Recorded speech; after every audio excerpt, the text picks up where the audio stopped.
Why is everyone using Ninja Train?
Hello! Those are some exciting jazz hands you had for a second there. Sometimes there's like a very exciting snippet of the music, so I just have to, I love good jazz hands. Well, the sound works. Yay! Not bad for me only finding out 5 minutes ago that it was Saturday and we had a live stream. Shame for shame. You're the one who schedules these things. Yeah, like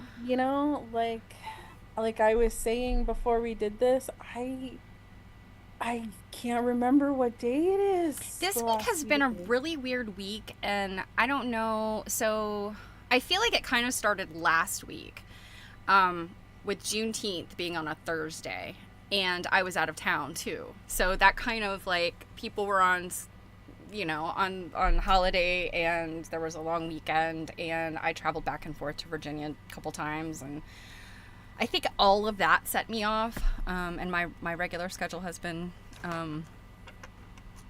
disrupted, so it's all good. We're all back on schedule.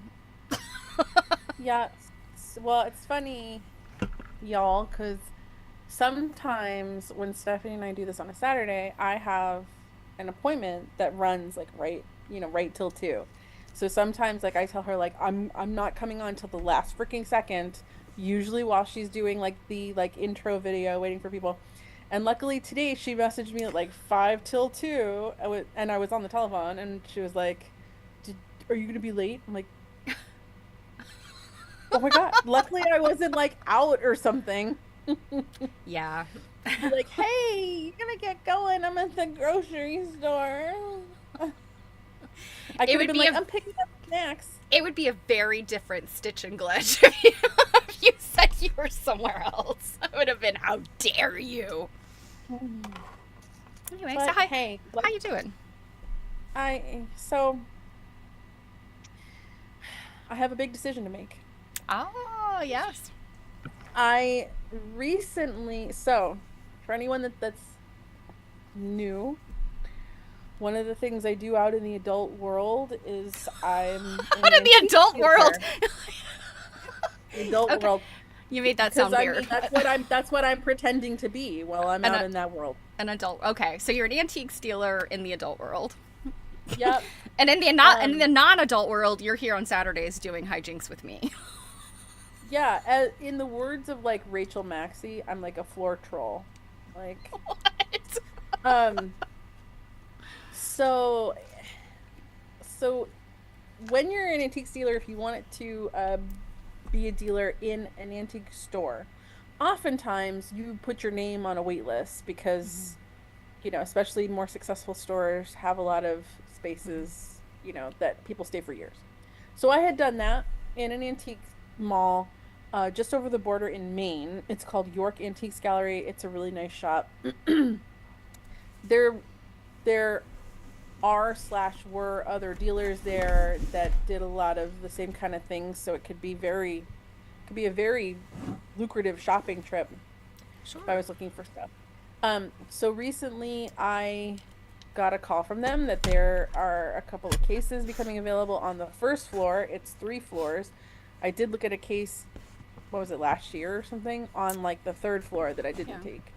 Um, and I was right when Steph texted me, I was on the phone with the manager getting some details, which it's a good thing I called because actually, like some things he said in the email he sent me, it turns out were not correct. So, Well, that's never good. no, good. No, well, things that were good. Well, I can tell you right now, like I, I've met this guy before. Mm-hmm. He's not 80. Um, he's not what I would call like, oh my God, he's like a really old guy. He's not. But he seems to be allergic to email. Like he does email like once a week. Because I had emailed him before, like last year, and it took him forever to answer me. And he's like, "Oh, my days off are Tuesdays and Wednesdays." And I was like, "Okay, but I emailed you a week ago." Like, you're the manager. You should be checking your email probably a couple times a day. But Yeah. Yeah. anywho, well, and he said he's like, give me a call, and I'm like, you're clearly not trying to attract millennials then. Like, if you're like, give me a call. No, I don't want to. Some of us are just as allergic to picking up the phone as he is allergic to answering his email. Well, and it's funny. He was like, give me a call, but doesn't leave a number. Like, Or a good time to so call, other than he's off on Tuesdays and Wednesdays or Tuesdays and Thursdays, whatever. yeah. I mean, Yeah. luckily he's the one that answered the phone today. But anywho, I got some. Hi, LJ. I got some Hey, info LJ. from him. And then tomorrow, I'm planning on probably attending. There's an antique show in Wells, Maine, which is about 20 minutes north of where this is. So, I was like, I think I'm gonna be in tomorrow in the area. Why don't I stop by and you can show me where this is? He just wasn't sure exactly when it was becoming available, like if it was like next month, or he said definitely by September. Okay. Um, So one if of you the things or you got until like you've got right of first refusal on this until, or is he offered it up to other people and you gotta? he might have offered, he's gonna have more than one. Okay. Um, but I don't. I'm assuming it's probably like he's let a bunch of. It's funny when I first called him, he starts telling me about a booth on the second floor, and he's like, "It's the one like when you first walk up the stairs. It's 425," and I'm like, "Yeah, that's not what I'm calling about. I'm calling about a case." And he was like, "Oh, sorry." And I was like, "Yeah, that's more than I'm bargaining for." Um, so Oh, so when you said he said 425, he's meaning the cost to rent it, not the booth number. he's talking about something. He was talking about a big booth, Right, that's what I'm saying. But is that what it yeah, a costs to 20 by rent one? 20. Is Yeah. 425? Ooh, wow.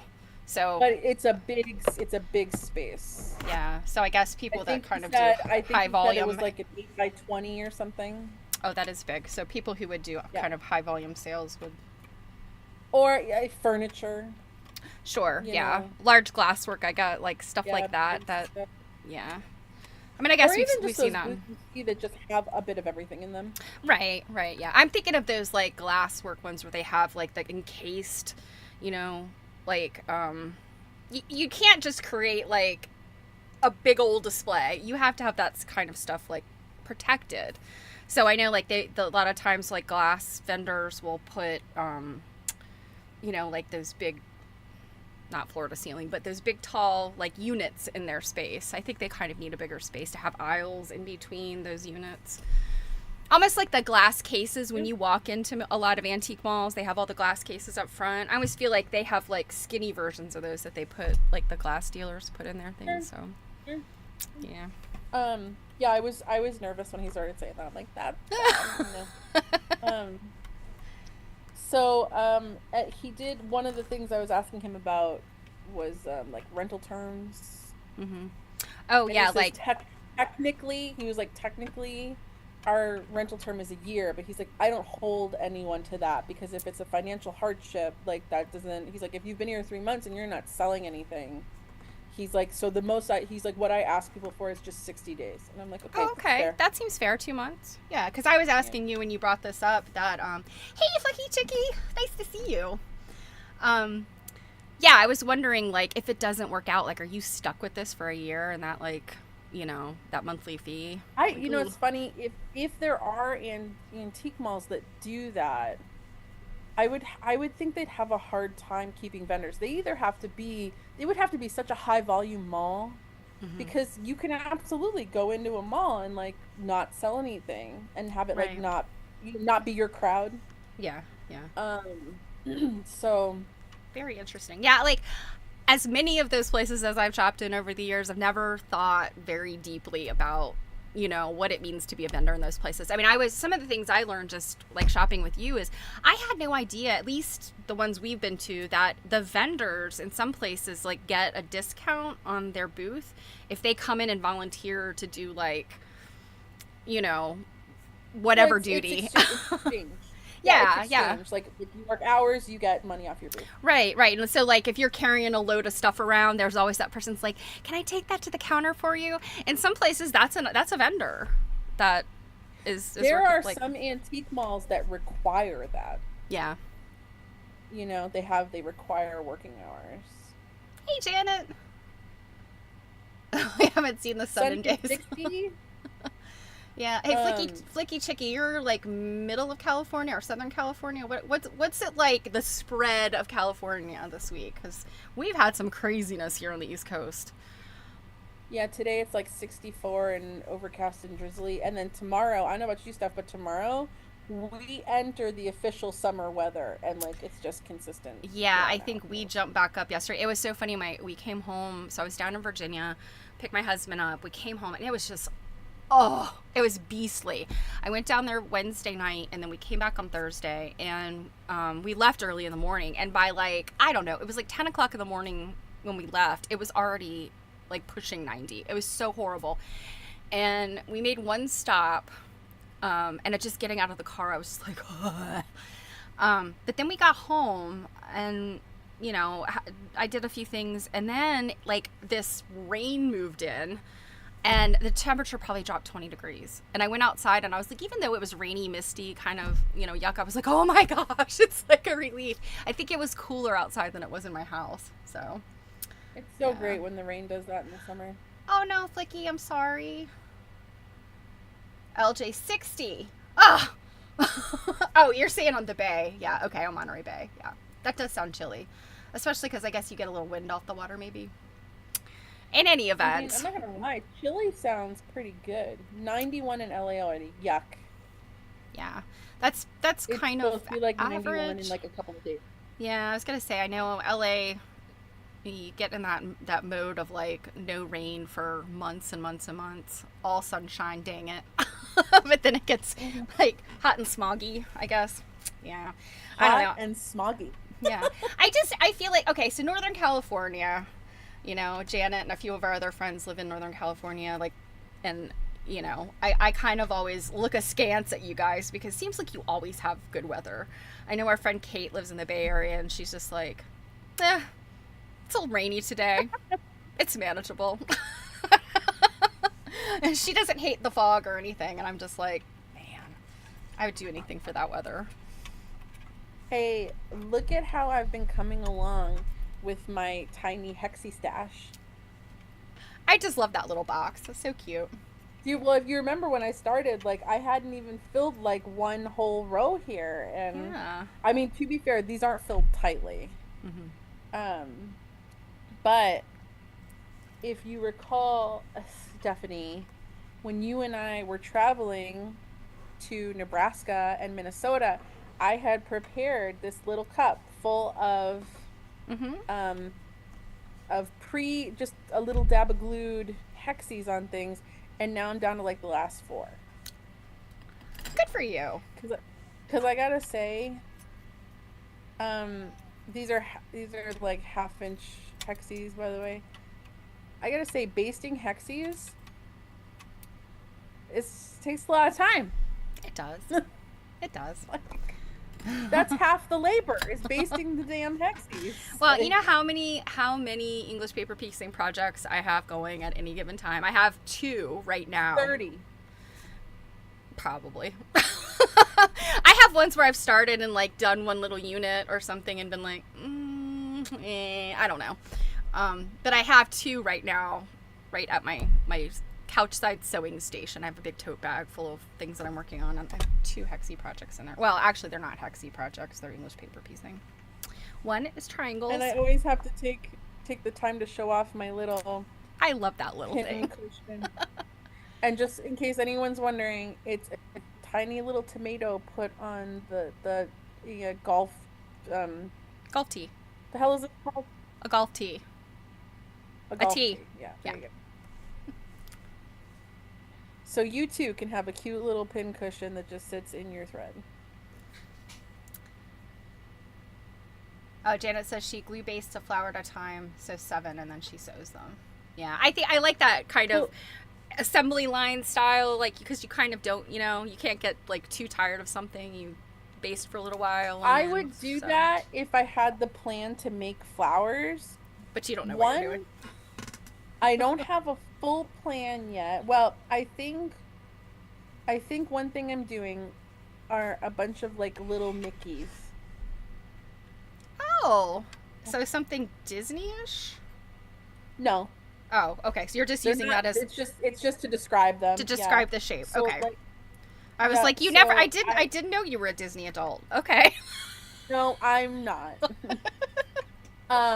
No offense to Disney adults. When people are like, "Oh my God, you want to go to Disney?" I'm like, couldn't care less. So I was thinking like I'd make like a number of these and then like assemble them like this. Mm-hmm. And so then you get a pattern. Yeah. So that's what I was thinking. I just did like a couple of like tests, and other than that, I haven't done anything. Now, in terms of flowers, I have a number of those that I finished, like the whole flower, in 2 different sizes, and my plan for both sizes was to make them into just like small, like doll quilt size for like wall hanging. I just haven't. Long Beach is 74. Yeah, Flicky. Pacific. The times I've visited California and thought, oh, it'd be fun to go to the beach, and it's like, January in San Diego is not great. It's not like you're gonna go running into the water. In fact, I was in San Diego in 1993. I was in college. Some girlfriends and I traveled cross country, and I was wearing a sweater, and it wasn't like, it was just like a white Gap sweater. It was nothing like, it wasn't like a turtleneck or anything. We're walking down this area, and apparently there was a Pauly Shore movie filming. And they told us, unless we were gonna be wearing bathing suits, preferably bikinis, we needed to get on the other side of the road. And I was like, well, I have no bikini, nor would I be wearing it because it's January, even though it's Southern California. It is still not warm, and I don't want to be in a Pauly Shore movie, so.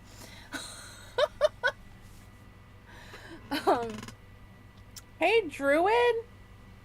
Druid! My darling!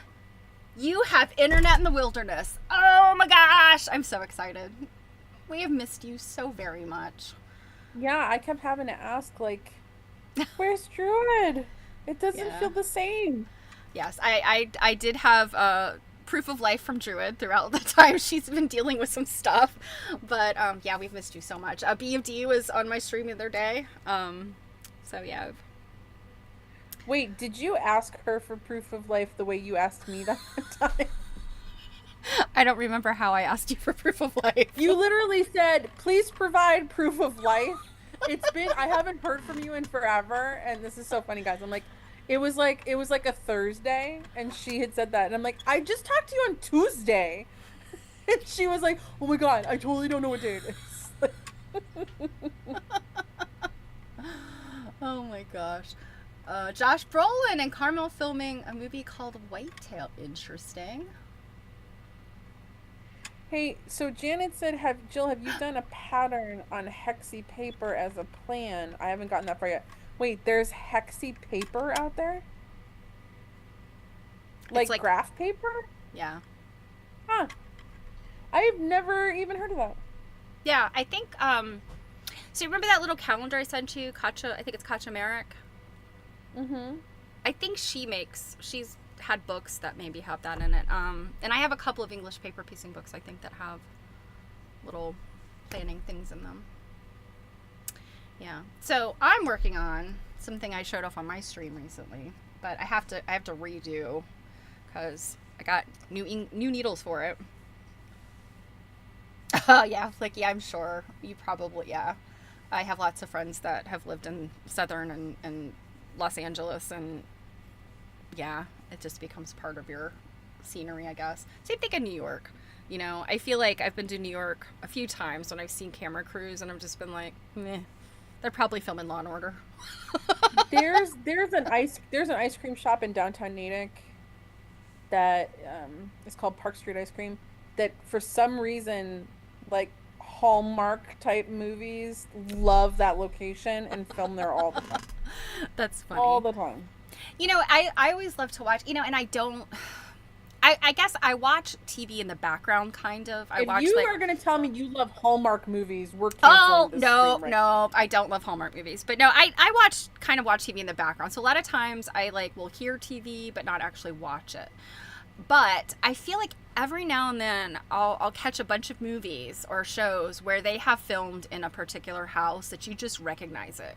You're like, I've seen, you know, that, and it might be, I guess, like how Hollywood does, you know, their sound stages. Like, I think some sitcoms, you can tell, like, for instance, the sound stage for Everybody Loves Raymond is the Archie Bunker soundstage. Like, their living room was the Archie Bunker living room. And then I want to say, so, like, Married with Children, there's some other show that used, like, their layout. But anyway, I was watching something the other day, and this house they were in. I was like, this house looks so familiar. Why do I know this house? And it was definitely from another movie I had seen not long ago. So a couple of my friends are actually in movies, and most of what they do now is TV shows, like streaming, like Netflix. They've worked for Netflix and stuff. And they've told me some crazy stuff about commercial. Yeah. So your neighbor has a studio out back and they film commercials. Yeah. They, that he does commercials locally for, like, Maryland Lottery and, like, crazy stuff like that. And then she does, like, the Netflix shows and stuff. I have had my own property in some commercials because he'll call me up and he'll be like, do you have an old used asthma inhaler? And I'm like, yeah, probably I could dig one up because, you know, I have a rescue inhaler, I have asthma. So, like, yeah. I thought you were going to say, because I do asthma on occasion. Well, no, I found that. So that was in some show or something he did, was where it wasn't, like, about the medication, but it had some kid going, like,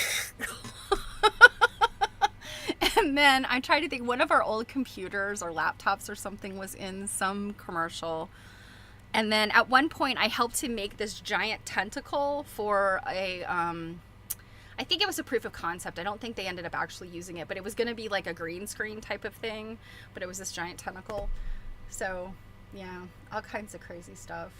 Did your asthma inhaler or laptop get any royalties? No, but we have been paid for, like, use of stuff, and it's, you know, it's usually like $25 or something like that. It's you know, woo! But yeah, it's kind of cool. Yeah. Rumi works for Fox Animation, Netflix Animation. Yeah, it's cool. So Druid says there's an architect on YouTube who shows us the fourth wall of these TV sets. Her channel is called Mockingbird Lane. I think it's very interesting. Yeah, yeah. So, have you ever seen one of these, Jill? No, I don't. Is it one of those? Okay, I don't know. Just tell me. It's a pleater, which is what that says there. It's a reed pleater, but Oh, that's not where I was going. It makes smocked fabric. Wow. So if you're going to do smocking, this is how you would do it. Is quickly. I mean, you could certainly do it by hand. You could mark your fabric. I was going to say, this whole time I thought everyone was doing that by hand. No. Look at people in the chat guessed correctly. Oh, yay! You guys knew. Yeah. So I kind of told the story about this on my stream the other day. My mom, it's funny, my mom got into smocking in the 80s, and this was her pleater she purchased from a woman who I used to babysit her kids. That's a separate story. I also told that story. But anyway, it's funny because the box, my mom kept it in the box, and the other woman's name had been written on the box, and my mom had crossed it out and written her name. So, oh, you've used one at the makerspace. Cool. That's interesting that they have something like this at a makerspace. These are not cheap. I just, out of curiosity, I looked them up. And I guess it's because this is like solid brass, these wheels, and they're machined. And so I guess like that's why they're expensive. Because otherwise this is literally like a plastic base and then these little arms. And, yeah, so it's very easy then to make, children's, those little heirloom children's dresses with the smock thing. And I just think smocking is cool in a historical costuming sense because like the shirt of yore so back probably early 19th century and before, of course, everybody wore like these shirts under their clothes. It was like their underwear. And a lot of times fancier shirts would have like be very voluminous and billowy, and so they'd have smocking around here to gather up all that, and then they'd have smocking at the wrists. And it was like, it's basically an early form of elasticized fabric, because once you do the smocking stitches and then pull these basting stitches out, you have something that can be as tight or elastic as you want it to be, depending on how tightly you stitch the smocking. So anyway, long story short, I have had this project planned for a very long time. And I kept pestering my mom for her pleater, and she's like, oh, it's packed away somewhere, it's in storage, I need to find it. So we went round and round and round, and finally she kept telling me it was in one place in my old bedroom, and I was like, it is not in there. I've looked in every drawer, every box, I've looked all through the closet. And she's like, okay, well then it's this other place. So finally I was like, I am not waiting for you any longer, I'm gonna tear that crap up. And while I was there, I got the pleater, I got that giant stack of Quilters and Newsletter magazines. I was like, Mom, you've been holding out on me. But anyway, she said, well, you can take it with you, but she's like, it needs needles. So this one is actually missing the two needles on the ends. One she broke, one I broke when I tested it. So I just got the needles in the mail the other day. Hopefully so you got this a while ago. Yeah, I've had it for a while. I got it from her house. So you were holding out on me. Well, it's totally been sitting in the box in the corner. I just haven't had time to even look at it. But anyway, so these little needles are so expensive. It's such a pain in the ass. Really? Yeah, so this is a 16 needle pleater, a 16 rope English pleater. There's a whole bunch of different brands. There's Reed, this is a Reed. There's Newell. There's Pullen, which I think is probably Martha Pullen, who is kind of a famous like heirloom sewing person. So like all the little smocked baby bonnets and the little dresses and things. That's what Martha Pullen is known for. But Oh yeah, for sure. Yeah, that elastic. In fact, I have found elastic in like old sewing stuff, and I'm always shocked if the elastic isn't like just crumbled and rotted. Um, so yeah, Martha Pullen. Yep. I want to say Martha Pullen. I don't know if she's still in business. Honestly, I don't. I don't know if she's still alive. I don't. I assume she is. I don't think she's that old. Um, she used to be up. I want to say it was in like Washington or Oregon. I think. Um, Puyallup, Washington, maybe. That seems to ring a bell. A friend of mine used to go to her big heirloom event, and this has probably been, yeah, definitely LJ. It was a brand sometime back. I think kind of like in this, I guess it was like the early 2000 well, no, probably earlier than that, early 2000s. I feel like there was a sort of this resurgence in sewing, crafting and sewing, and some people were really interested in that. Um, but yeah, that heirloom sewing is not cheap. So the needles, and this is what they look like. Oh, I don't know if this is gonna. Can you see it? It's like twisted. Yeah, it's got a little hump in it, or two little humps in Yeah. it for the wheels, so the wheels can go over it. So anyway, I need to replace these, so I was gonna give that a try while we're on. And I had done these trial pieces, but you can see like the grain midway, the grain got off center, so I ended up with these bubbles, which I think are kind of interesting, but they're not going to be helpful or try to smock. So the next question is like, why do you want smocked pieces for? Is this for an art piece? Mm-hmm. Yep. I was gonna say, like, are you gonna make clothes? No. You're like, I'm making some bloomers. Yeah, making some smocked bloomas. um, Janet, that's I feel like, yeah, I could see. I don't know. There's that sort of that Southern Belle sort of culture, I think, in the South that I think really likes this kind of thing. So I could see. Although, I mean, maybe she is from somewhere in the South. I just know that her big event was in Washington. So I kind of assume that, like, she has a company there. Her company is based out of there. Anyway. But this is this one, I think. Is this one? This is an old piece my mom had started. Like, I literally pulled this off the machine.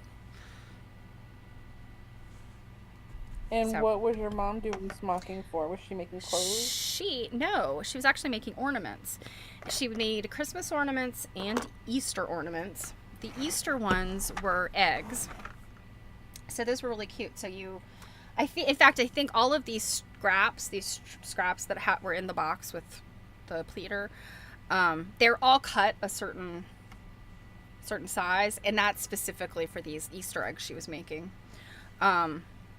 So what you do is you pleat the piece, and then you do the smocking, and then you take a styrofoam egg, and then you wrap it around and stitch it up, and then I'm not exactly sure how the ends get finished. I mean, once you pull out the basting stitches, I think you just would kind of ease this extra stuff at the top around.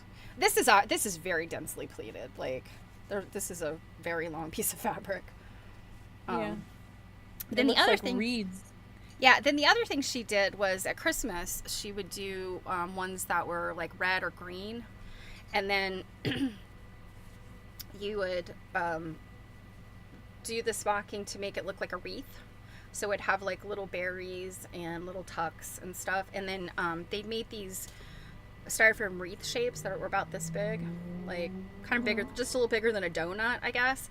And so then you would just, once you stitched it, you'd tuck it in there, and then like the loose ends, I want to say they might have been like hemmed or something.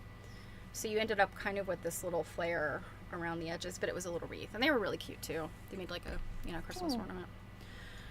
So yeah, she made those and sold them like at craft shows and stuff for a really long time in the 80s and 90s. So yeah, Back in the days of yore. When cake was just but a little child. Oh, yours is a Sally. Okay, yeah, the 32 needle pleater is big. Yeah. And yes, to get the needles for that one, pricey.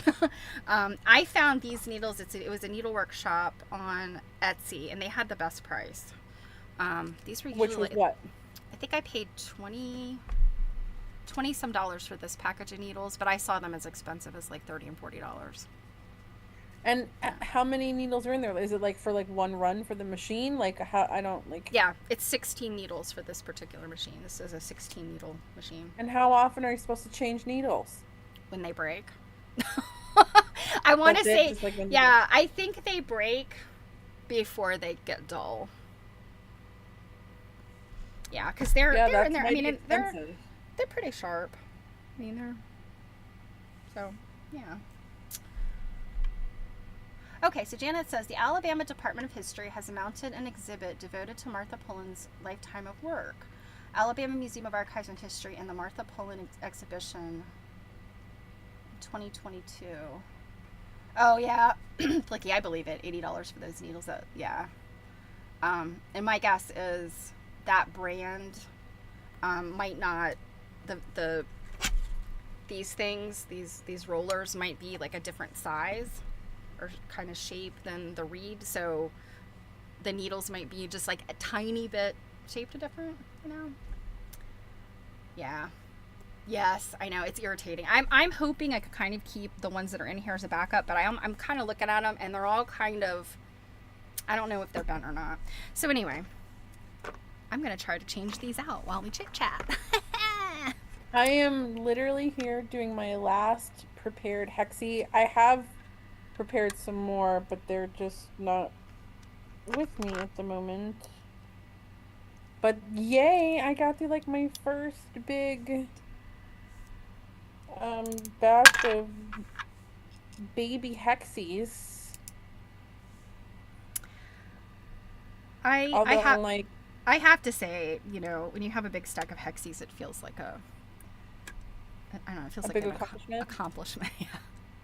I was gonna say when I started with the big stack, it felt like quite the mountain to climb. Um, but yeah, it feels. I mean, and you know, like our friend Dawn, she's the one that like she bastes a baby hexie in 0.3 seconds. Um, which I am not that fast, but You like know, she has like a she big container gets of prepared things. yeah, she gets a lot of projects done.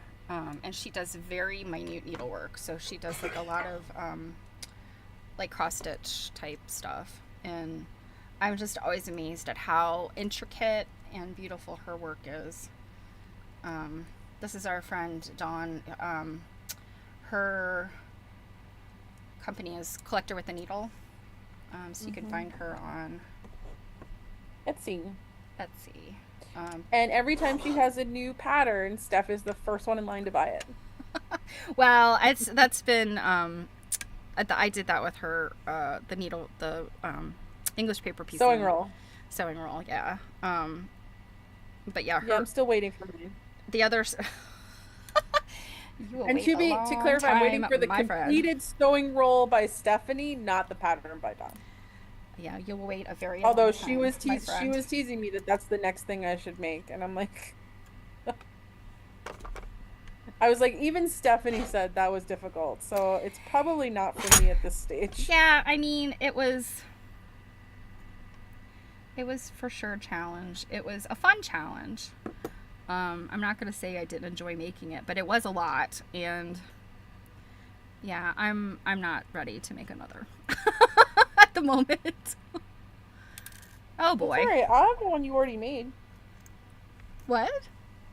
I'll You'll have take the one you already made. Oh, no, I don't think so. Okay. Oh, these needles. Oh boy.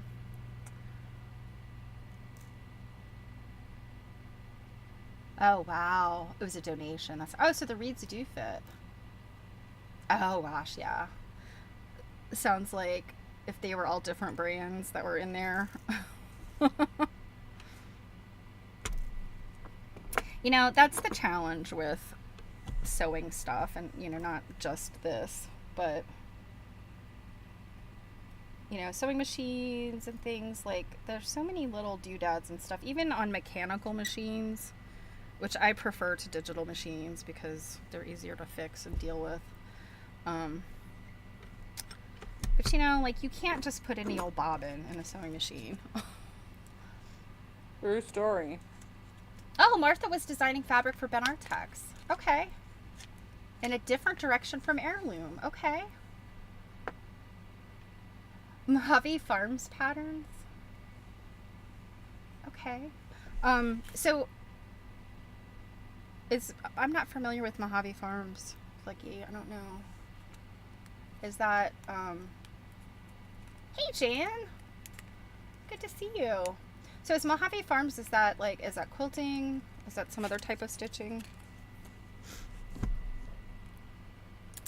Uh-oh. Did I just drop Oh my god, I'm done. Okay. I just dropped a needle. Oh my god, Stephanie, it's gold. What are you doing? Don't drop it.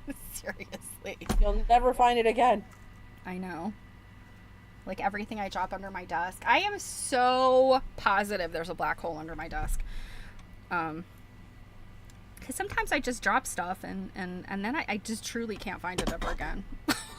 I think it ends up in a kitty's hiding spot. I think you're probably right. So now it is coming back to me. What a pain. Okay, Mojave Farms Quilt Company. Okay.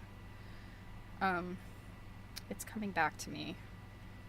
My mom threading this, or not threading, but changing needles out in this thing because they don't want to stay. Okay. Are you saying that you didn't know how to do it and now you're just remembering how your mom used to do it? No, I'm just remembering my mom complaining about it. And now gotcha. now I can tell you. I know why. Cuz there's like literally no angle you can put these on that keeps them from falling out while you're trying to wrangle them. That's obnoxious. Yeah. I would not be pleased with that. We're going to make this work, guys.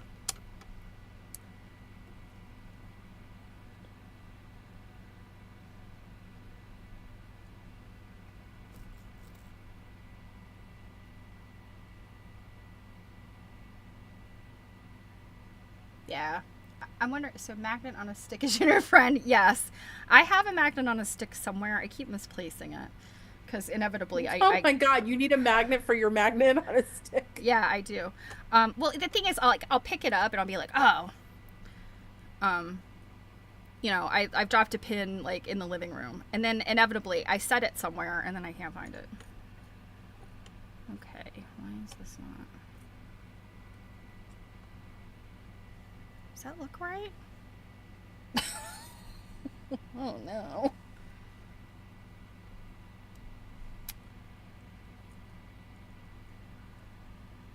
They hit each other back because they're guaranteed to fit. Yeah. LJ says, item has to be really, really lost for me to pull out the little flashlight. And it's a horror of dust. No kidding. Behind my desk, oh lordy, because this is a corner. I'm in the corner of a room. And so stuff gets way back there in that far corner. And, there's like a rat's nest of all of the cords because there's a rat's nest. It really is. It's like every time you add a thing, to a collection of electronics that has a cord, how is it? It's like the cords go, I'm going to slither down there and I'm going to like knot myself up with all the other cords just for fun. Because, like anytime I've had to go change anything out, like we had to get a new router or whatever, and you try to pull it out and it's like, how did this happen? I don't understand. They're under there like breeding. Seriously, like, what was that thing, the Rat King? That thing that was, I don't know. It was an internet meme for a while. Flicky said if you can show the pleater. Yeah, let me. She might be able to see if it's correct. I'm afraid to pick it up until I put these in here more because I think this is right. This seems right.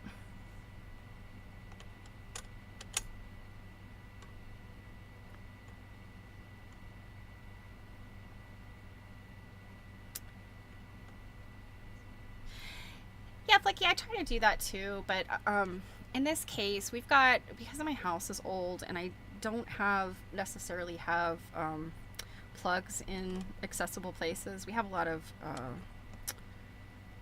what do you call it, like,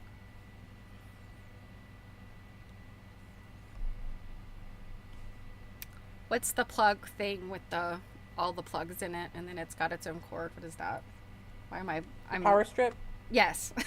We use power strips and stuff, and a lot of things have short cords. So, surge protector. There we go. What is wrong with me today? I can't think. I losing my words.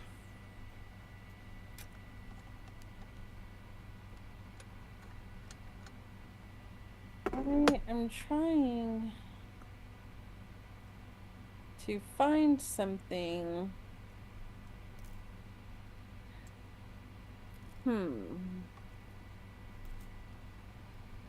That I was looking at yesterday.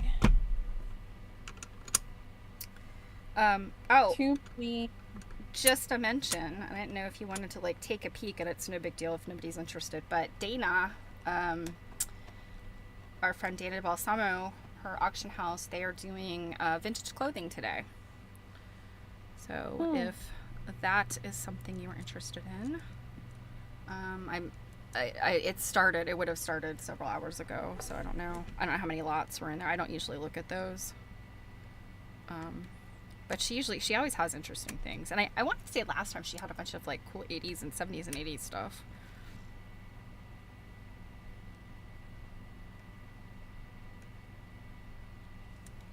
Okay, I am going to show you guys something because I am confused and I would like assistance, please. So, yesterday I was on Instagram. Steph, I sent this to you. And someone I follow had shared this profile, Raw Vision, which is a magazine, the world's only international journal of outsider art. Okay. Well, it might be something you'd like, Steph. But anyways, someone shared this. This sounds familiar to me. It sounds familiar. So they shared this post. It says, now on view at Museum of Fine Arts, Boston, Fabric of a Nation, American Quilt Stories. This exhibit brings together nearly 50 quilts and coverlets from the 18th century to today, revealing layered stories of labor, migration, identity, resistance.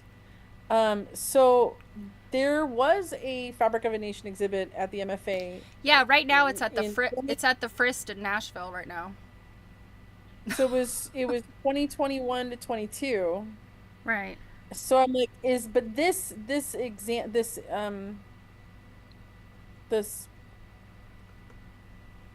description sounds a little different. Like maybe they are doing like a continuation.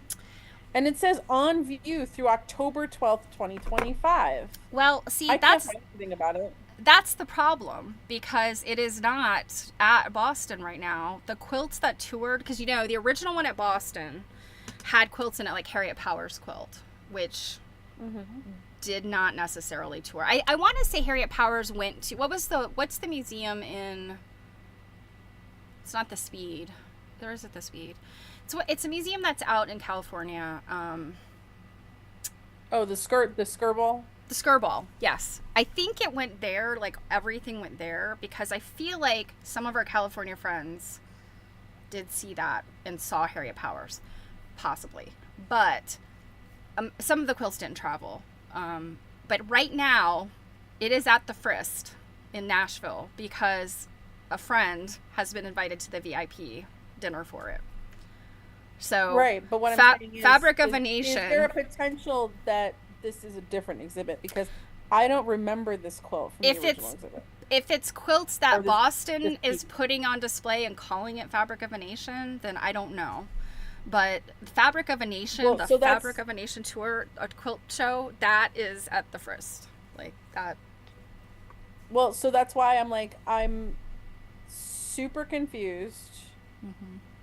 And why isn't it letting me scroll? I had made a comment. Because like they tagged MFA Boston. It's not like I didn't see anything on their Instagram about it. Hmm. I looked at like a bunch of like I looked at this, it's not that. So I'm just like, what? And Yeah, I'm also like I'm well, confused because like this is a magazine. So it's not likely they're like posting um the wrong shit. Like that's a lot to get wrong. well, unless they let AI write that and AI got some info wrong. It happens. I would I be don't I would be kind of shocked if AI was writing that. I don't know. I mean, that's just the only explanation I could think of. Or if they just, I don't know, if they heard that heard about the exhibit and then just Googled or something and found Boston and just threw it in there. But October, let's see, through October 12th, I'm pretty sure that's the first. Let me see. Well, again, I would be like, what the hell? Because this is a magazine. And like if you're not doing any fact checking,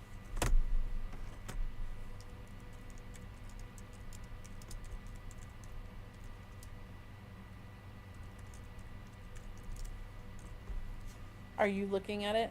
Hmm. Yes. The first will have it from today. Is it today or yesterday? It opened yesterday, I think. So yesterday through October 12th. So whoever posted this or created this information somehow got the original Boston information confused and connected it to the Nashville information because it's the Frist Art Museum in Nashville.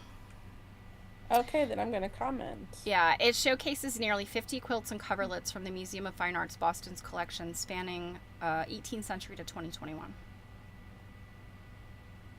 What's also obnoxious is like they literally tagged MFA Boston. Like, why don't you guys correct them? Like, Well, probably because I don't know.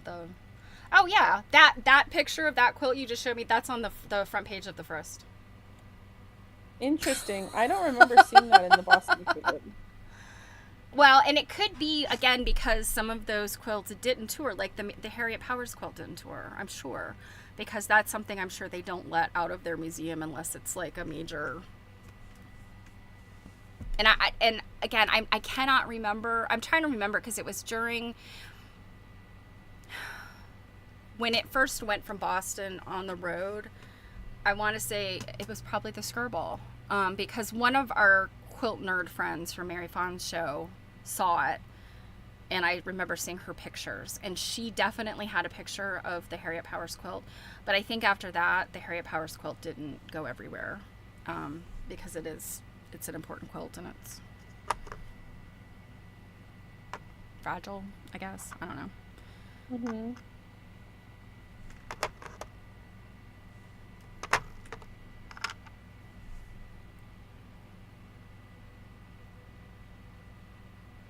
Oh gosh, Flicky. Well, Okay.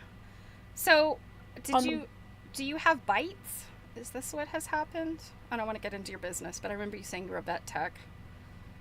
So, I hope you're okay. Please take care of yourself. Also, we're very happy that you stopped by. We're really happy to have you. So, take care. We'll see you next time. oh, bye, Flicky. Yeah, Janet confirmed the quilt is on the First Museum site. Yeah. All right, well, I Really commented. that's really super interesting. And again, like I kind of wonder, is it a case where AI does shit like this, but also lazy people do shit like this? Well, and that's why I was gonna say like that's one thing that was so confusing and annoying is because like you're a magazine, so you should have a certain standard of Well, fact checking that kind of stuff. I'm not gonna And try. also like I'm not gonna trash talk you're not that magazine, but it's an online magazine, and I think, I mean, even like major sites get stuff wrong. Like I see like Newsweek, Time, Forbes, all of those. Their online versions are usually written by people that sometimes don't. And this is pre AI. I was seeing this kind of stuff. People just they do a crappy job researching and nobody follows up. And that, you know, not to go off on a tangent about AI, but people that are hating on AI, I'm like, have you noticed how bad humans have been? I mean, I remember a time when you would read major companies' websites and they would be perfect. You would never find any issues on them. Nowadays, like, I mean, I'm talking like the New York Times has major typos in their stuff. The Washington Post, like all of these major newspapers and stuff. So it's like, I think people are just lazy. And nobody calls them out on it. And the proliferation of content generation. That's why, well, it's the other reason I'm annoyed is because I'd literally left a comment and been like, I'm confused. Yeah. And nothing. So I'm like, who's running your social media shit? Because on the one hand, one of the reasons I was like, holy crap, is there like a new exhibit at the MFA that we didn't know about? Because I was going to be like, field trip. Yeah, no, so on it the is. one hand, I'm a little relieved that Yeah. it's not there or that something's not there because I was like, God, another exhibit? Like, is this the year of the quilt exhibit? Like, Yeah, you were feeling a little FOMO there. I'm like, there's so many of them this year. I'm shocked.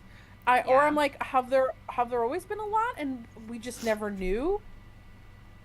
Well, you 'Cause know, nothing at the Museum of American Folk Art and what didn't I send you another one too that's on like Long Island or something? I can't remember. I feel like I'm pretty sure I definitely, did. we've definitely had a bunch of major ones over the last couple of years that have come up. And but you know, fiber arts also, and I mean, this is kind of, I mean, I kind of feel like these kinds of exhibits are a little bit like museum exhibits, a little bit separated from like the big A art world. But I mean, I did all that stuff last year looking at Art Basel and Art Market and stuff, and you know, there's a couple of Instagram curators and stuff that were talking about it, and fiber art's having a moment in the big A art world, and it's like, good for you. But I mean, that you know, that is maybe just the other part of it is there's fiber art's having a moment, quilts are having a moment again. I don't know. I'm not going to complain about it. The more people that look I at quilts, mean, the better. yeah. But no, it's nice to know at least that I wasn't crazy. Yeah, and yes, exactly. And our dear friend that lives in Tennessee, you know who I'm talking about, got a VIP invite to the opening event. So she was going to be going. Yeah. Looking forward to hearing how it went. So I'm done with my hexies now. I have to, which was amazing because to be honest with you, the way the light was hitting me, I couldn't see what I was doing very well. So now I have to decide like what do I want to do with myself next? But now that you have a big pile of hexies done, well, you can make something with them or you could make more. Well, I don't have any more to make right now. Okay. Like but I was even thinking like I do have a big bag of fabric I recently got that I could like put away and organize. Mm-hmm. I would just have to go out into my car and get it and then obviously like move myself. Although I'm looking at my battery here and I'm like, oh, maybe I should hang out for a little bit while my laptop battery's charging. Mm-hmm. So yeah, half of me is like, maybe I could make something with my hexies. Yeah, I mean, you've made a lot of them. It seems like it's about time that you do something with them. You know what? I'm sorry. Considering the other people I know that do the little hexies, I have the most babyest little stash of them. Like some of these peeps has Elder's just like sew two hexies together. Yeah, I mean, LJ, if they're the bigger hexies, because I do have some bigger ones too, that could take me quite some time because as a friend of ours had pointed out, I do 300 stitches per inch. It was so funny yes. because when she said that, I forget what we were saying, but she was just like, well, if you're like Jill and you do 300 stitches per inch, and I'm like, and like we're sewing, we're doing handwork at the same time, and she like says it, and then she pauses, almost maybe to see if like I'm gonna be mad or something, like, and it like takes a minute like for me to like realize what she said, but I'm literally just like this, and she's just like, yeah, if you're like Jill and you sew 300 stitches per inch, and I like stop, and like I look up, and then like I bust out laughing when I realize what she said. It was funny. Take a Benadryl, what? Do you want me to like sew my face to the hexie? Like take a Benadryl and sew. Okay, so I'm just gonna be here like, so here, like. Night night, Jill. Yeah,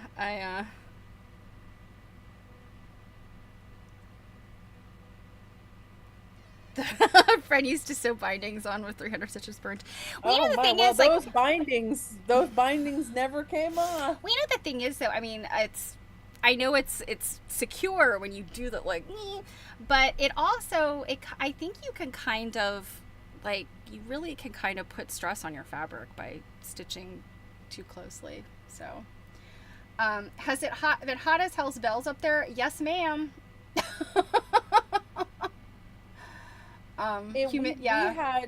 We had a massive heat wave for a few days, and then we've gone back down to like what I would consider the best all year round weather, and then we're gonna go back up into like the 80s. I was telling my partner earlier, like, looks like we're finally gonna hit our summer weather like tomorrow, and it's here to stay. Yeah. Which means I don't invite me anywhere that air conditioning is not involved. Yeah, we turned our AC off for, I guess, 2 nights, I guess. But yeah, right before the stream, my husband's like, "Can you turn that back on, please?" Yeah, it's funny. We've had ours off for the last couple of days. But at night, especially last night, I had to turn them on because it was too muggy. Even though it was cool, it was just muggy. Yeah. I don't want to stick to things while I'm sleeping. Yeah, it is. It's no fun. It's just like you can't sleep when you're sweaty. And I mean, the medical science says it's better. You get better sleep if you're cooler, like your core temperature is a little cooler. The environment's. Well, I mean, it makes perfect sense when you consider what hibernating animals do. Mm-hmm. Yeah, that's right, Druid. AC, man. I like those memes that say like, if you keep your thermostat higher than 74, don't invite me to your terrarium, you lizard. Well, my husband said when he went to stay with his dad, like, I mean, his dad's elderly, and I know elderly folks sometimes don't feel heat in the same way. Like, tend to like things to be a little bit warm. So he walks in and he says to my father, he's like, "Dad, my God, it's so hot in here." And this was right before, like, the intense heat wave that we had for, like, a full week. And it was, like, the day before it started. And his dad's like, "Really? I hadn't noticed. I mean, I've had the thermostat set at 78. We're like, 78? Now, 78 outside with a nice breeze and it's kind of sunny, that's manageable. 78 inside your house is not. When there's no air movement, feel good. Yeah, if it's not moving around, it's hot. And I mean, we keep it set on like 70 to 72, and I sometimes feel like, that's warm, but I'm not gonna lie. Like, when we go to sleep, we set it at like 65 to 67. Oh, when I go to hotel rooms. When I'm in hotels, man, it is in the 60s. I'll turn it down as low as their thermostat goes. Well, and then also, like, in the bedroom is also like an industrial like fan. That's like like, that's the reason I don't have a lot of wrinkles. It's been blowing my skin back.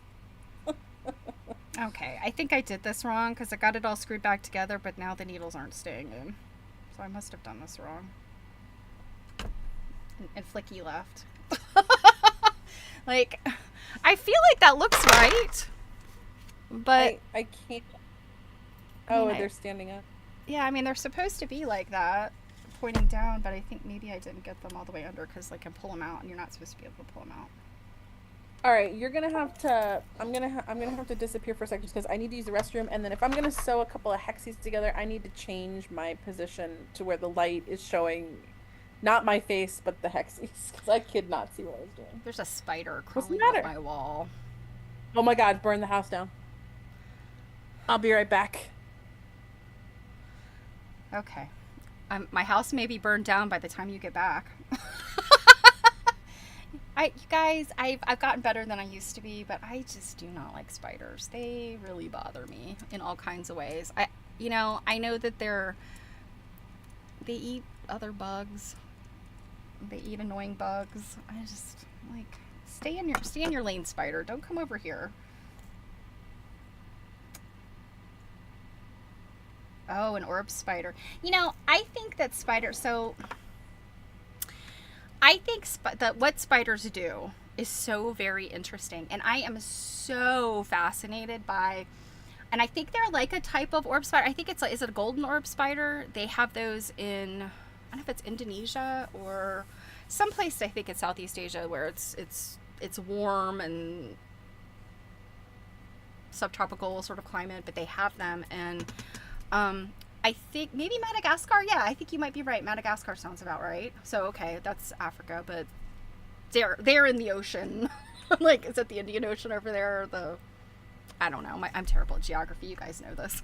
But anyway, wherever these spiders are, they're apparently a fairly docile spider, although they are big. And that part, like, ugh, I don't know why spiders just freak me out with their 8 legs.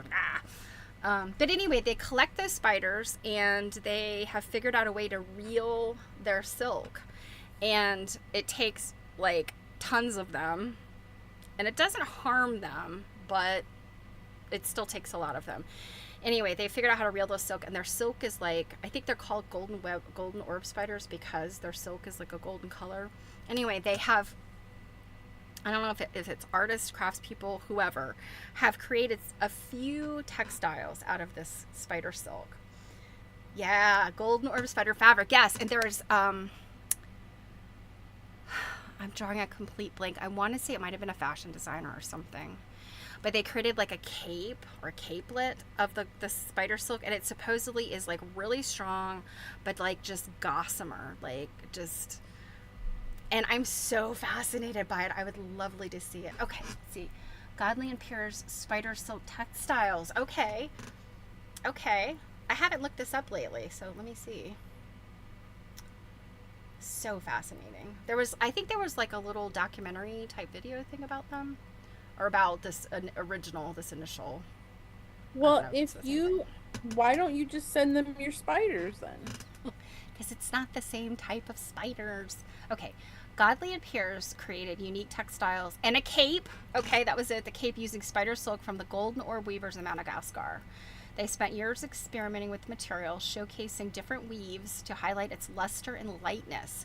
The cape made by over 1.2 million spiders, took over 2 years to create, and features intricate embroidery.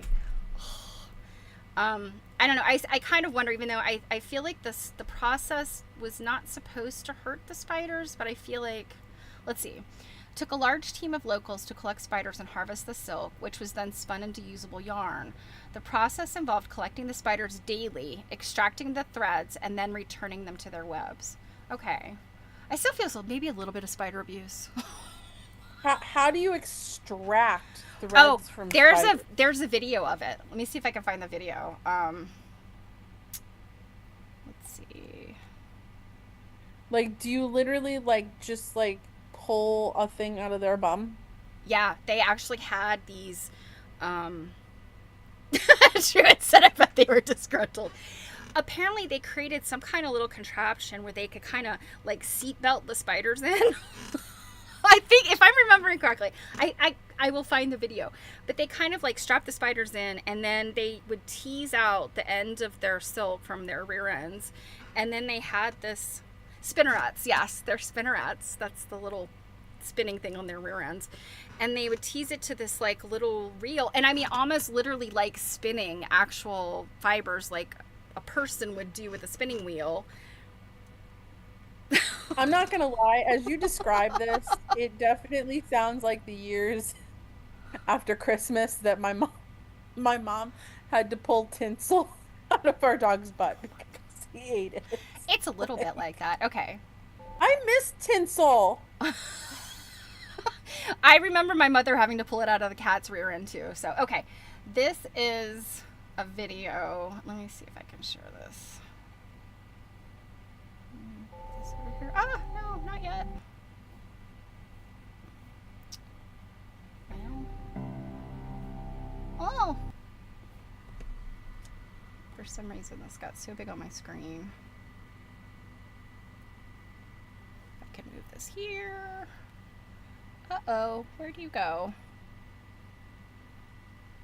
LJ, I wonder how many spiders survived the butt harvesting. Butt harvesting. I don't think I can get this any smaller, but okay. I might have to put us over on the screen for the time being while we watch this. This is the V&A Museum, by the way.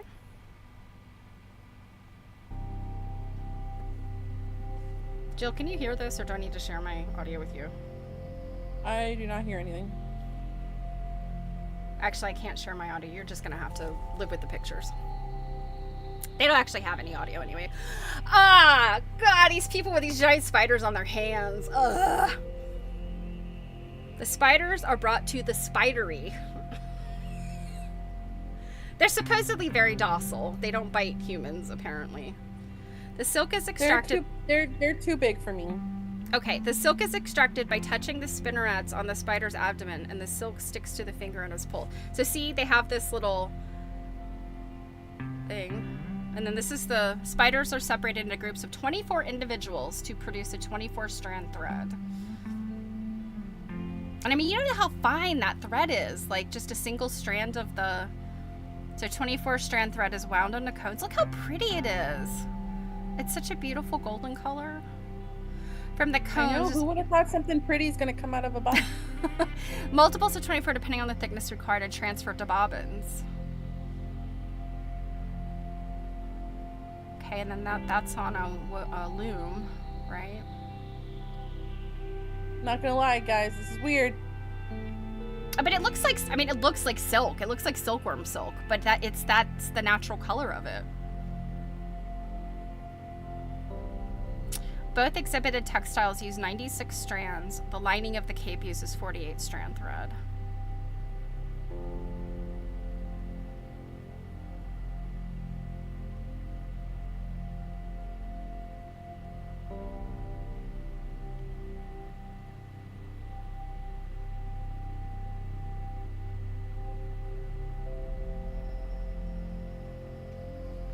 Oh, so LJ says there's structural web as well as sticky web. So yeah, there's the stuff that the spider can climb on, like the structure, the scaffolding of the web. Yeah, and then there's the stuff that's there to catch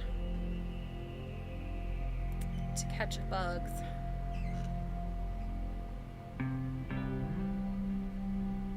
Ah, you wonder how many spiders survived. Yeah, yeah, definitely I did too. 2 different techniques were used to create the cape and shawl on display. I would imagine that it probably stressed them out. You know what I mean? Like, to have their silk, like, forcibly taken versus, you know, just the, I'm gonna make myself a web, even though the webs are big. So this is using traditional weaving techniques. So I guess, is that like a jacquard type of weave, or...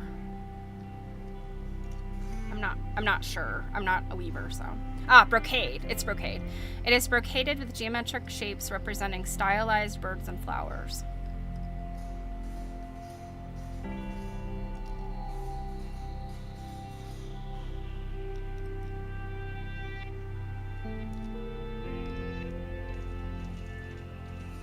The weft brocading technique requires extra pattern shuttles, each with 10 96 strand threads. Wow. And I mean, there's a reason why there's only these two fabrics, these two garments. Each pass of the shuttle creating the raised motifs comprises 960 strands of spider silk. Look how beautiful it is. I mean, this is what I would classify as like cloth of gold. You know, and they always talk about, you know, in days of yore, the cloth of gold and silver that had the strands.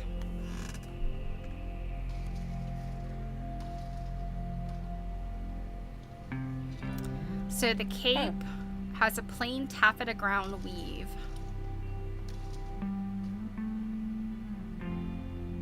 So Janet says, think they would keep them well fed so they could keep going like dairy cows. Yeah. But I mean, I see spiders as, I mean, no matter how terrified I am of them, I mean, they seem like fragile, you know, like. So Janet, I think, I know I've seen this somewhere. Spider silk, I think by volume is stronger than steel. So if you create a strand of steel wire, a certain diameter, creating that same strand of wire or structure out of spider silk would be stronger, from what I've heard. I don't know how they necessarily quantify that, but oh my gosh, look at this. Oh my gosh. So first of all, these needle workers are amazing. These are beautiful, beautiful embroidery.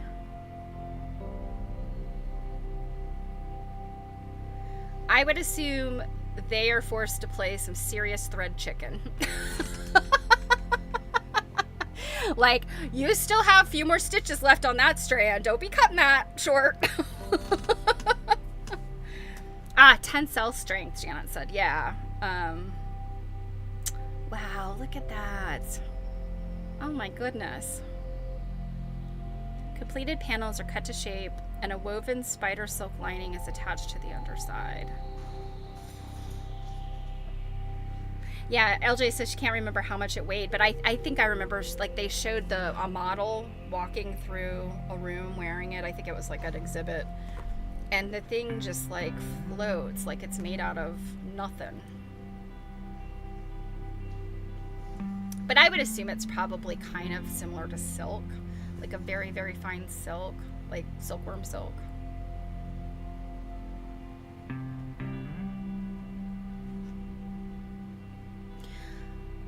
I'd be curious to know, like, how much did this cost?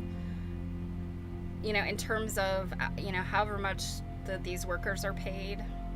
And I don't know if the locals that were capturing the spiders, I don't know if they were like, you know, if they were paid. Gosh. I mean, it kind of, you know, this design is very otherworldly.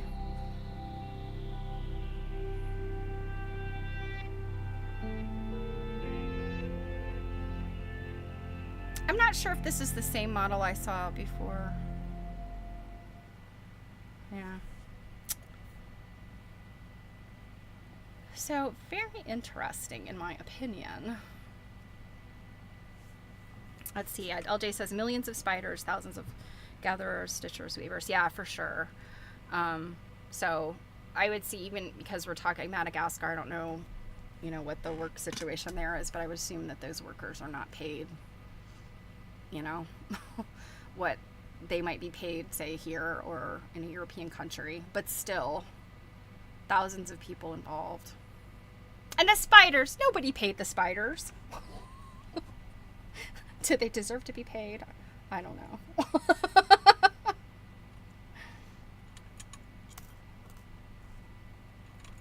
But is it that all of that because there was a spider near you? Yes. This is how we fall down rabbit holes. And where did it go? Did you just do that to distract us from you killing the spider? No, I did not kill the spider. It traveled somewhere. I don't know. It's on your head. It was crawling along above my bulletin board, so it probably disappeared behind my bulletin board. Tricksy spider. Well, and what is it about spiders too, where they're just like, oh my god, I sense an antique home. That's where everyone needs to live. Well, I really struggle with those little tiny spiders that make cobwebs. Mm-hmm. Um, Sometimes I'll just be walking around and all of a sudden I'll just see something come down. So it come like from a ceiling fan or a light fixture or something. Janet says they've seen a few spiders as they've been boxing up the house. Yeah. I don't know. I mean, again, like I know that they're good. It's good to have spiders around because they're you know, they're keeping the bug population to a minimum, but I still kind of like them to stay away from me. Like, you know, enjoy your time here, spider, but I don't want to see you. Did you see that episode of Law and Order Special Victims Unit with Cynthia Nixon where she was like a spider scientist or something? I don't think And so. and super creepy. But at one point she's like, "You're never more than 2 feet from a spider." Thanks to Cynthia Nixon. I didn't need to know that. I'm not gonna lie, like it's a good episode. She does a good job, but man, is she like a psychopath in that episode? Janet says you have a spider that lives in your rear view mirror for years, like in your car. Oh. Oh my God, there's nothing worse than being in the car, like on the highway, and you're driving, and all of a sudden there's a spider that just like comes down in front of you and like goes to land on you. It's a wonder that like everyone that's ever happened to has not died because Well, yeah. And then there's any sort of bug, I think, getting in to the car when you're driving is no fun.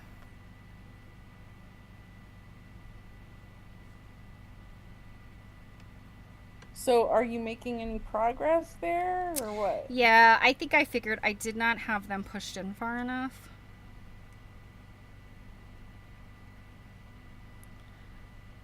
I have to go in a little bit further into the machine.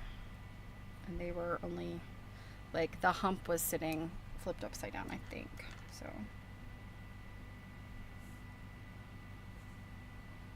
We'll see. Oh, she it says the outside one. So yeah, go in your side view mirrors, I guess. I would be fine with the spider living in there if it just, if it stayed there. Don't come any closer now.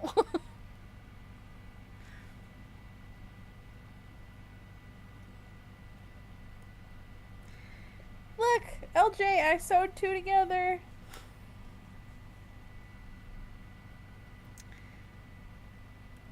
Oh, So oh, go ahead. go ahead. Go ahead. I was gonna change the subject. Oh, well, I was just thinking I have this saved on my phone. I should look for the I could probably just pull it up actually on my computer, but it's something called, I think it's called Polyfloss. And it's this company that's making this stuff out of recycled plastic bottles. But it looks just like fiberfill or Jay said, good job, Jill, no Benadryl. Well, that's the only reason the job is good. So I mean, LJ, if you're telling me that you perform better under Benadryl, I think like some medical professionals would like to study you. okay, so this stuff is called the Polyfloss Factory. And it says it's I think, are they here in the US? Let me see. To their team of engineers. Oh, no, they're in England. So it says we initially met during the IDE Master's program at the Royal College of Art and Imperial College in London. This is where Polyfloss was born back in 2012. For more than 6 years, we developed our technology and used it for educational workshops, exhibitions, and tests. So what they've done, so this technology it's not really new, like in terms of using recycled plastic and extruding it into like threads and things. But what's interesting is how they're doing this is it says we invented a machine inspired by the principle of candy floss making, which here in the US would be cotton candy. And the machine looks exactly like not exactly, but very similar to a cotton candy machine. And it's interesting because they show, let's see if I can find the video of it.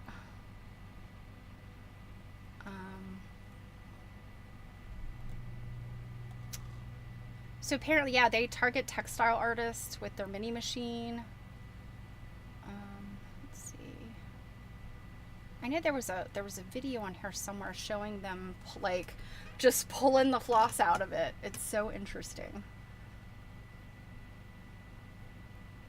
Oh, LJ, I don't sew 300 stitches per inch because I'm fast. I am definitely not fast. Here it is. Here, I'll just play this real quick for us.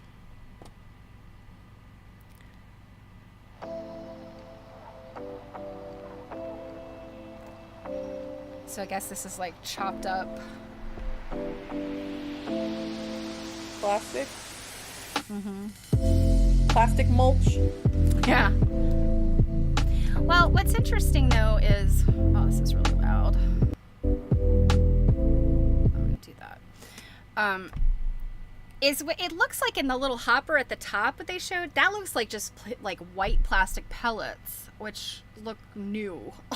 So I don't know if, but you can see that thing that's spinning and spitting out the fibers is just like a cotton candy machine. I think it's got that hot spinning, you know.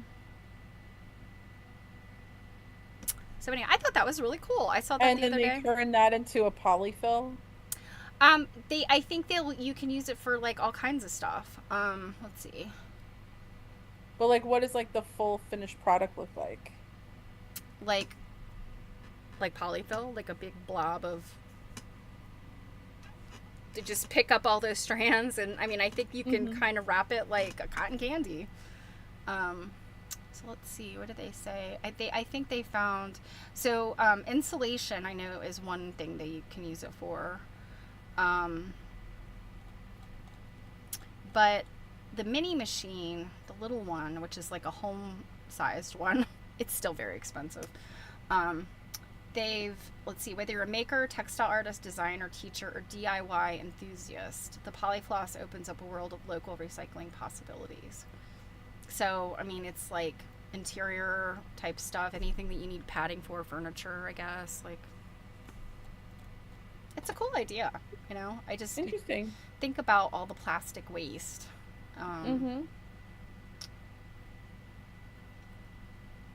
Yes, LJ thought it would slow you down if you spaced stitches further apart. I remember her looking at mine and going like, well, I have all these stitches and you like have 3. Are you sure that's going to stay together? And I'm like, Jill, I promise it'll stay together. I've never had a problem with my hexies pulling apart because I don't use 300 stitches per inch. I just kept thinking of like the weight that is put like on the big, you know, yo-yos or yeah, well, hexie quilts, and I'm like, how are these not popping? Well, but I mean, that's the thing. Like, once you get them, like, so once you have the hexies stitched all the way around, they're kind of stabilized because they have, you know, they have stitches. And I mean, yeah, some friction or something could certainly cause those to come apart, or, you know, stitches, but no worse than any other kind of piecing, I don't think. Janet said plastic stuffing sounds like a fire hazard. Well, yeah.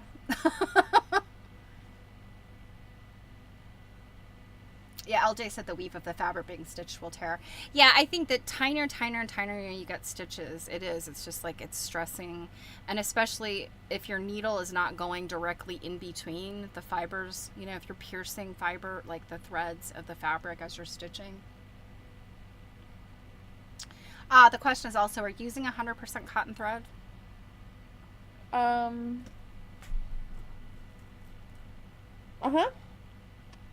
Yeah, that's good. That's a good best practice for English paper piecing.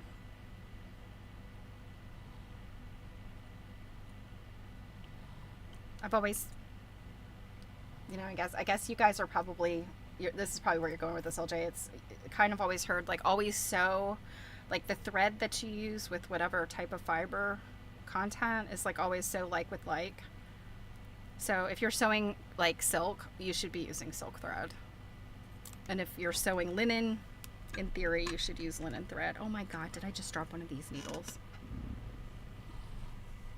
Oh Lord. Uh-oh. Oh no! Is that the second one you've dropped now? Well, I dropped one and caught it, but now, how did I do this? I didn't even see it fall. I just saw it missing. Oh man, I'm gonna have to get the wand on a magnet on a wand. I Sometimes can't take you anywhere. no, seriously, I am an absolute butterfingers. Well, how did I do that? And I'm not even seeing like.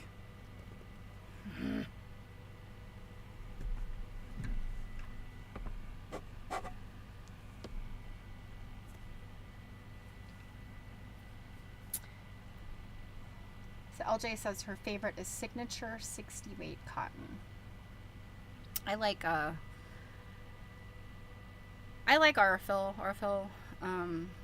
It's so pricey though. I do have to say though, it is a very smooth thread. I just, for lack of anything better, I have been using this giant spool, and I don't even know where I got it. I'm pretty sure I bought it myself, but it was this giant spool of Coats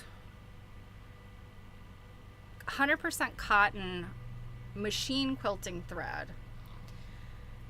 And so I want to say it's about a 30 weight. Yeah, I'm using a 30 weight. Yeah. And I like it. I mean, for minute stuff like applique stitching, I use the Aurifil, the lighter weight, like a 60. Although if you remember when I was getting ready maybe for this trip where you were like gonna actually like physically show me how to do some stuff, I think you were just like, just get hand stuff at the store that's 100% cotton. Like I bought this because you told me to get 100% cotton. So it's I told you the right thing to do and you did it. yeah. I listened and followed directions because I was just like, what kind of thread should I bring? Because I had a bunch at home. And you were like, get 100% cotton. And you were like, just go to the store, just get 100% cotton. And I did. And then later you were all just kind of like, I think when we were talking about thread, you were like, technically you could use whatever the fuck you want, but, oh, sorry. But you should use, I think you said like with like. Yeah. Well, with the basting part is... Yeah, that was the thing. You were like, use whatever the hell you want. Mm-hmm. Yeah, and in fact, I know a lot of people that baste. You know, if you're just doing the corner basting, you're not going through. Even if you're going through, you know, the template and everything. And I mean, I know you were glue basting, but well, I glue basted the big ones. I'm thread basting the small ones. Oh, okay, you are thread basting the smaller ones. Yeah. Yeah, there's no reason why you really have to use, unless you want something, again, that's heirloom. But I say just use up all your crap thread that you don't like, that you don't use for anything else, for basting. LJ says, well, that was my 50 weight. That was the discussion. This was for something else, but that was the discussion because I was like, you know, my mom had bought tons and tons and tons of colored threads. You know, that's like Gutermann or something like that, 100% polyester, like, because my guess is she probably thought she was matching like machine quilting stitches with fabric. Did she have those Gutermann, those boxes of Gutermann? It's like a plastic. Yeah, I have a couple of those. They used to have those on sale at Joann. Right. So she had like tons and tons of colored thread to match thread colors with stuff. I don't do that kind of sewing. Oh my god. I think I just dropped another one. I'm gonna go off camera for just a minute, you guys. I can hear you. Keep talking. Keep talking. So like, yeah, so I have like all this different colored thread. I don't sew like that for the, you know, I would say like generally if I was gonna be like, oh, I really need to match a thread color, that's a moment when I just go buy some thread to match. I don't Like I've literally never matched that. And so I'm like, what am I gonna do with all this super colored thread that like I don't need to match to anything? And that's when Stephanie's like, oh, that's the kind of thread you use for your basting. Now, to be fair, my 100% cotton thread here I have been using for my basting just because it's what I had, but on hand at the moment. But now that I'm thinking about it, I should make more of a conscious effort to save it for actually sewing my hexes together and use stupid stuff for my basting. I just wasn't thinking about it. LJ, I always use a khaki, a light gray, a light blue, a something really unnoticeable for all of my machine piecing. Like anything on that kind of scale that is not going to be the least bit noticeable. Crisis averted. I love it. LJ's like, correct. Stupid stuff for basting. Yeah, I have so many stupid threads, stupid fibers that are good for basting things. Yeah, you know, that you mentioned, my RFL might be 50 weight, although I feel like it's finer than that. And then I have some 80 weight, and 80 weight is not good for anything. Except for just to be sold, that's the only thing that's good well, for I mean, it's good for applique, but you have to, like, it's so very fragile. Like, if you pull it too hard, or, you know, if your fibers in your cotton or whatever are just even a little bit rough, I mean, forget about it. So what was 80 weight made for? For Supposedly. applique, yeah. Like when you're appliquing on like spider silk? Yeah. All right. So let's see.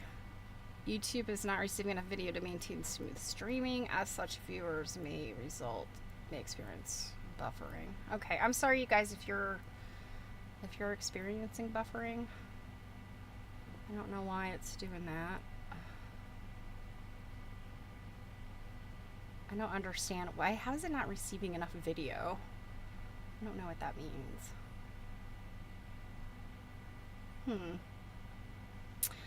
Well,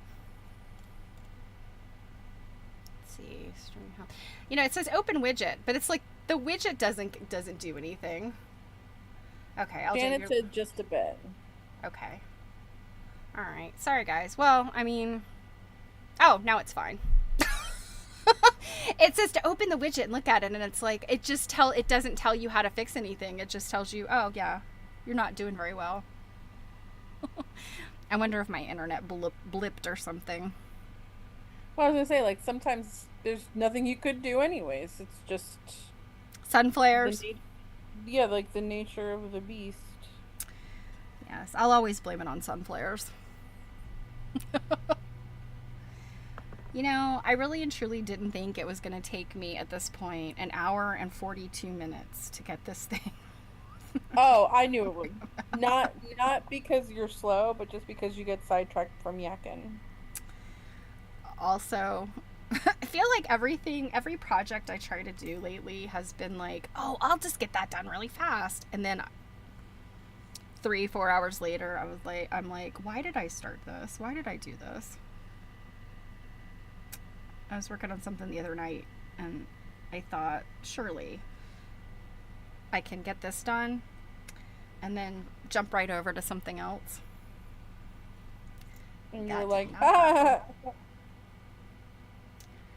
Oh, Janet said you shut your camera off and it had nothing but sound to stream.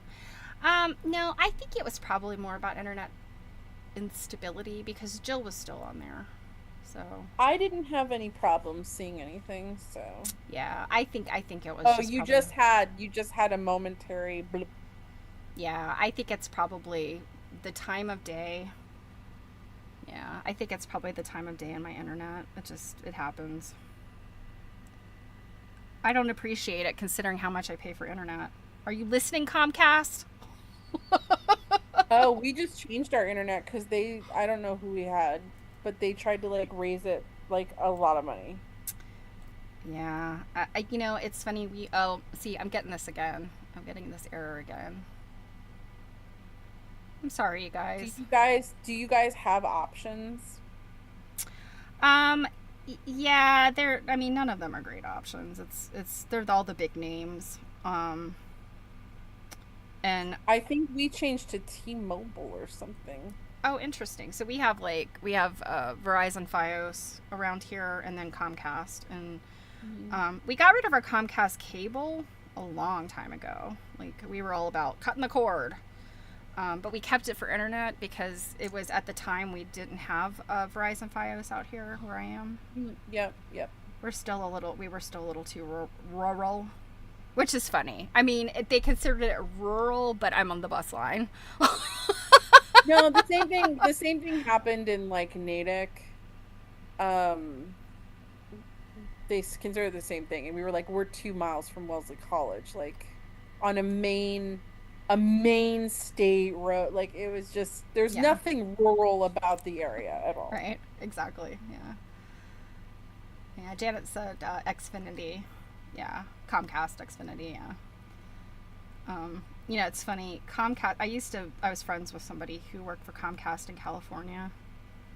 I think this is right around the time they did their Xfinity uh, branding thing. And talking to this person, they were like, I was like, you know what? I just feel like Comcast just doesn't care about their customers. And he's like, you know what? You are absolutely right. I feel like that's most companies. And he was just like, I'm not even being like a disgruntled customer. I mean, disgruntled worker. He's like, the company truly does not care about you. And I was like, well, you know what? It is good to know where you stand. Okay, so on this like half-inch hexie, how many stitches would you do? I don't know. I don't count. You just count mine? I counted. I didn't count yours. I just noticed how dense they were. I don't know. Like, I mean, think about like very dense quilting is what, like 12 or 16 stitches to the inch is like super tiny. So I don't know, like 8 to 10 per inch. I don't know. So that would mean like 4 stitches on one of these? I don't know, like 6 maybe. I don't know. Enough to hold it together so there are gaps if you try to pull it apart. Okay, hold on. 1, 2. So LJ says maybe 8 for a half an inch. Because yeah, I mean you definitely can get a little whip stitch closer together than you can a quilting stitch. Okay, I have 15, and I don't think they're that close together. Okay. All right, LJ's gonna test for you to see You're gonna do a half-inch one? what her results are like. So Druid said because she's rural, she had to get KUB fiber, Knoxville Utilities Board, but they let you know that they are separate, but they aren't entirely separate, and it's expensive. Yeah. That's cool though. That I mean, I realize the frustration of something that it's expensive, and I hope it's good. But that is kind of cool, I guess, that it is available because I know again like where my dad lives, the whole town is rural, so it's not just like where he lives specifically. But they were gonna, bring some, I don't know, fiber optics or something down the road that goes to his house. And apparently they never did. I took a walk when I stayed with him, and just walking down to the end of the road and back, they had all those little flags and stuff, but the flags were all rusty. Like it had been forever that they'd been there. So I think a lot of those like major companies, they're sort of at their whim, when they're gonna and whether they're gonna try and charge customers. That was one of the big problems was, well, actually here in Baltimore we're facing a thing with our utilities. Baltimore Gas and Electric tacked surcharges onto everybody and increased the cost of electricity for everybody because they want to pay for their new infrastructure. And it was like, we didn't agree to that. So there's been the kind of this fight. So okay, so LJ came up with 7.5 inch.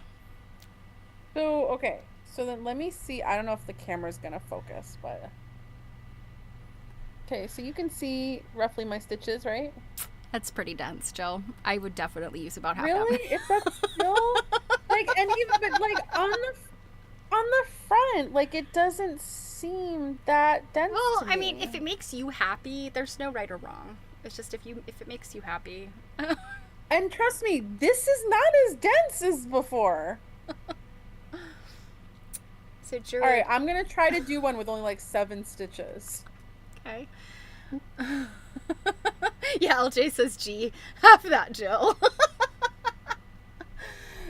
So Jared says, I've suffered out here without it. I had to use data on my phone. Oh yeah, that stinks.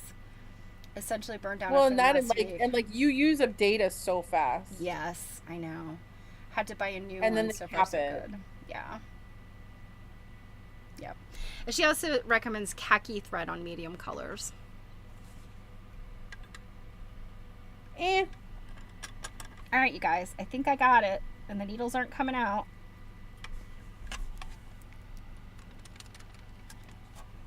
That was probably a stupid thing to do. And you only lost how many needles? No, I found them. They were both right there. It's a crazy I couldn't see them, but then as soon as I shined the flashlight on my phone down there, they illuminated. So that is the one good thing. Flashlights do help. And LJ, hopefully your phone has a flashlight. That way you don't have to pull out like a pen flashlight. Although I have to say, my husband carries a flashlight on his person a lot of times. So whenever I'm like, I can't find a thing, he's like, here's my pen light. Well, I mean, I did complete another Mickey set. A Mickey set. Alrighty. I'm totally gonna feel like I'm gonna make this like Swiss cheese with like 7 stitches. Yeah. So Janet says she pulls her stitches really tight so you can't see them on the front. Yeah, I do that too. I think the way I angle my needle, you usually can't see them in the front. Your husband carries a tape measure. You know, I mean, sometimes I think I've thought about making myself like a household utility belt, particularly since I never have pockets in the pants I wear around my house because I mean, I will be candid, I wear sweatpants most of the time. Just because they're comfortable. Your sweatpants don't have pockets? So I have several pairs that do and several pairs that don't. And so I've often thought it would be good to have sort of a comfortable utility belt that had things like someplace to put my phone, because I'm constantly setting my phone on a table or my desk, somewhere stupid, like I'll set it on top of a shelf while I'm looking for a book and then I can't find my phone. So yeah, and a tape measure. Tape measures are very handy. Pen lights are very handy. Obviously, a magnet on a stick is very handy. And I was looking for mine. I thought I had it here on my little pen cups. I have multiple mugs here with pens and other implements, and I don't see it. So that means somebody has borrowed it, possibly. Somebody in this house is going to be in trouble. Oh my gosh, you guys. Here's something. Here's a blast from the past. This is back from my historical costuming days. They're very dusty.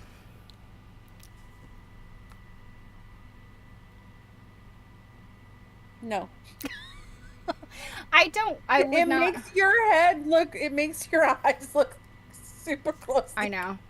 I know it does because of the way that the type of glasses these are. But yeah, they are. Well, that is like it. Like makes the I don't know the what's this called?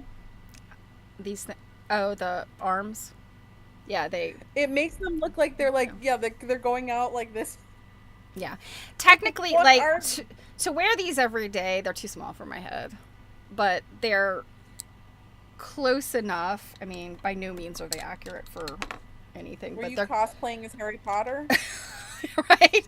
They're close enough to like vintage and antique glasses that I was like, these will work. Because these are very specific to a time. These work for the 1950s to now, but this is early 20th century and 19th century, so When eyes were closer together. Yeah, there you go. And literally, it made like the I know. inside of your face like you. They're yes, for not necessarily for when eyes were closer together, but for when there was only one type of eyeglasses you could buy. A half apron is in my future for outside gardening, a new hobby for me as soon as I can get to the sewing machine. Yeah, a half apron. Also one of those, both of my, well, I don't want to say both my grandmothers. They both owned them, but only one of them wore them. Were these smocks that she would wear, and they like tied on the side. And I want to say one or two of them maybe had like some snaps on the shoulders. I remember that. Pockets in the front. Like I had a similar one when I was in kindergarten for like that you put on when you were gonna finger paint. It's just like a thing, like a smock that goes over you. And you could tie it on the sides. Yeah, she always wore that when she was like house cleaning or whatever, and she could put rags and things in the pockets. And I just always used to think like, what an old lady thing to have. And now I'm like, man, I should make one of those for myself. Because first of all of my t-shirts, inevitably I forget to put an apron or something on when I'm cooking, and all of my t-shirts will get splattered with oil, and I try to spot treat them, but inevitably I'll miss something. So I think that sort of smock thing would also be useful when you're cooking. All right, well, now I can thread this thing back up. And once I was really proud of these, and then when I realized that I had these bubbles, I was like, man, the bubbles are kind of interesting though, but not for the project I'm doing. I need a nice smooth smocking.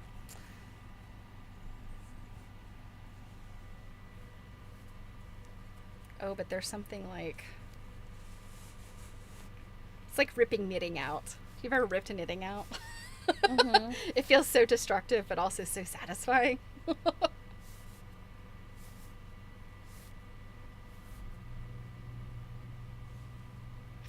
Yes, LJ, I definitely use Dawn dishwashing liquid for sure on stuff, grease stuff. If I notice it, like right away, if I'm like, oh man, I got, totally splattered, I will immediately like take it off and treat it. Yeah, my husband uses, it's not Shout, it's something else. Is it an OxyClean? It's very similar to Shout, I think. He does it for his collars, the inside of his collars, and he gets, grease stains and stuff from just work on his uniforms. I am a bad laundry person. I'm the kind of person that just throws everything in a pile and just pulls off the top of it. All right, this time I did 12. Okay. And I feel naked.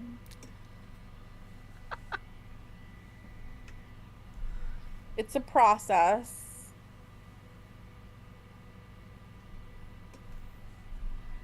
Okay, that looks a little less fraught, a little less neurotic. Yeah, it's not focusing very well, but yeah, that looks a little less, like cramped. Look at this pretty pleated fabric. Wow, you didn't make it, right? Mm-hmm. Well, no, I mean, I pulled the basting out. So you end up with this because it's been basted for a while. Wait, so did you just make that right now? No, I pulled the basting out of those other pieces I had. The ones your mom had made. Well, this was her fabric, but I pleated these with 14 needles. I thought you said like as soon as you opened it, it needed to be replaced. Well, yeah, there were two. Well, I broke a needle right away. But yeah, it had a broken needle. I was just making these with 14 needles instead of 16. So the other hassle with smocking is and preparing your fabric, I think, is probably the easiest part. But now I have to thread all of these needles. It totally looks like the side of a tube sock. What, this? Yeah, like the tube sock, like the part that goes on your leg. Oh, yeah. It's like ribbed. Ribbed for her pleasure. That's what I was just thinking, but I wasn't gonna say it. Yeah, but you can see the spot where I went off, like off green. And it was no longer for her pleasure. Yeah, and I can't figure out like how I did that. I don't know if it's just because I didn't have the fabric wasn't spaced correct, like I didn't have it laid down properly. Yes, LJ and Janet are pleased with your progress there at 12 stitches per inch. Hey, it's a process. No one said I could half my stitches cold turkey.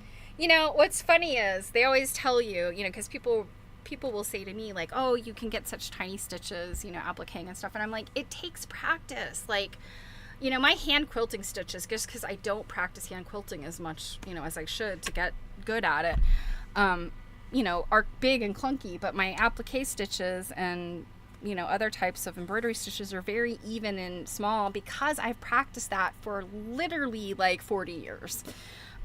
So most people are practicing getting their stitches tinier and smaller. You, on the other hand, have to learn how to get your stitches larger and spaced farther apart. Like, what an ironic thing. So Janet says, do you starch before you pleat? I think I'm going to. That might have also been part of the problem. This fabric, it was folded up and it was, like not like balled up and or anything, but I think the fact that it's kind of humid and that the fabric wasn't starched, I'm gonna give that a try. I'm gonna iron this back out and then put a little bit of light starch in it. I have is it Niagara? They make a craft starch that gets like a really nice, like smooth finish. It doesn't flake. It's absolutely fantastic. I think I will probably use that. So I think this is batiste. I think it could be lawn. And I'll be honest, I've never been able to really tell the difference between batiste and lawn. My mom can like touch it and be like, oh, no. That's not cotton lawn, that's batiste, or vice versa. And I'm just like, they look the same to me. They feel the same to me.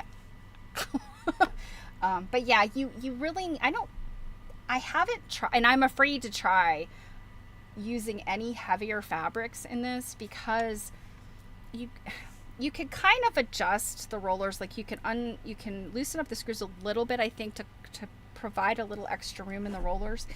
But I think then you run the risk of your needles being loose in there.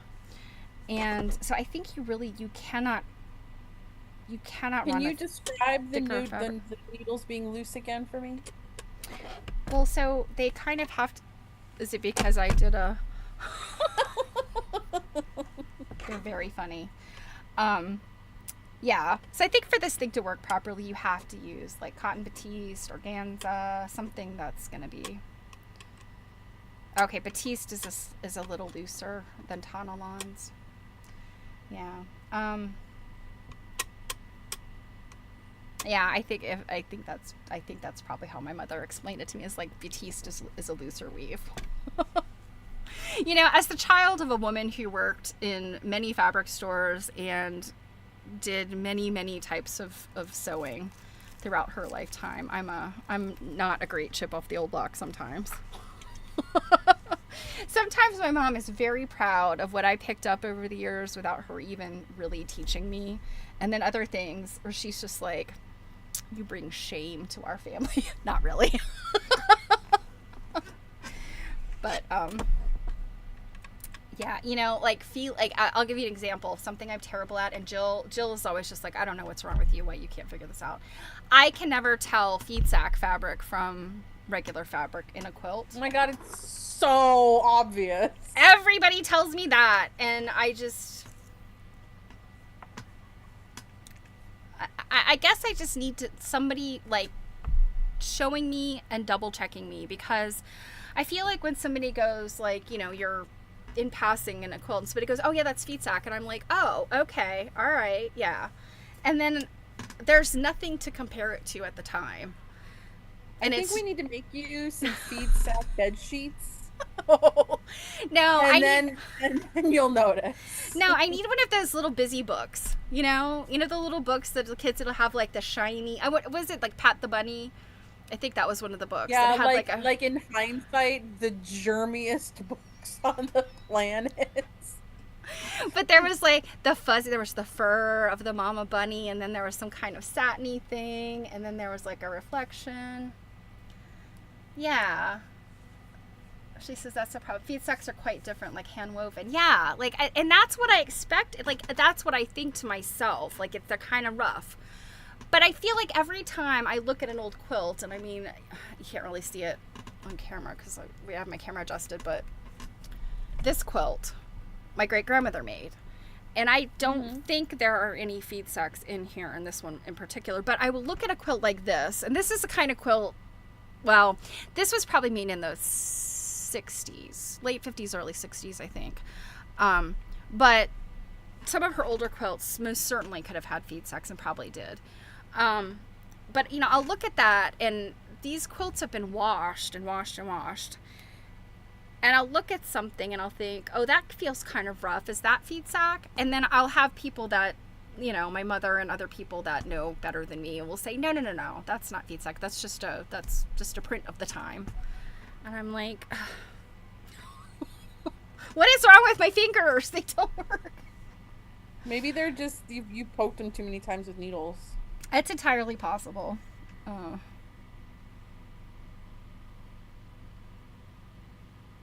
I think fabric identification is just never going to be my strength. I mean, you got the 1880s down pat. 1880s is just a good guess across the board.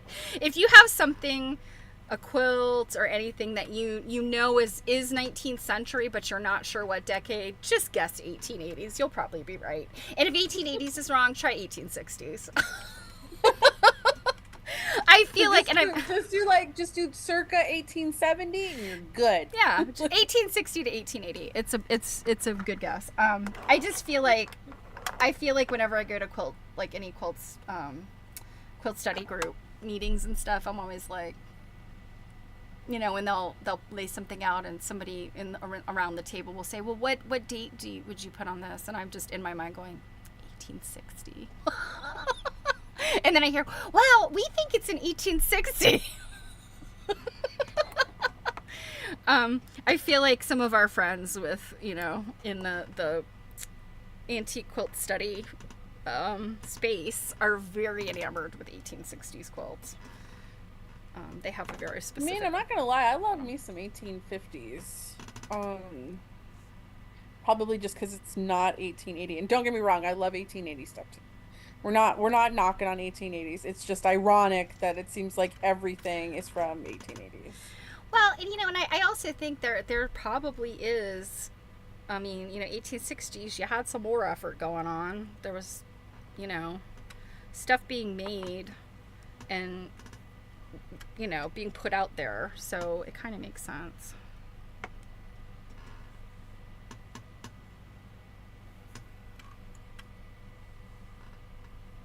All right, I did another one at 12. I thought you were going to try to get down to 10 this time. I Are you not ready? You're not ready for that yet? I just wasn't counting super, just to see if I would automatically go back. Mm-hmm. And I didn't. I stuck at 12. I wasn't counting.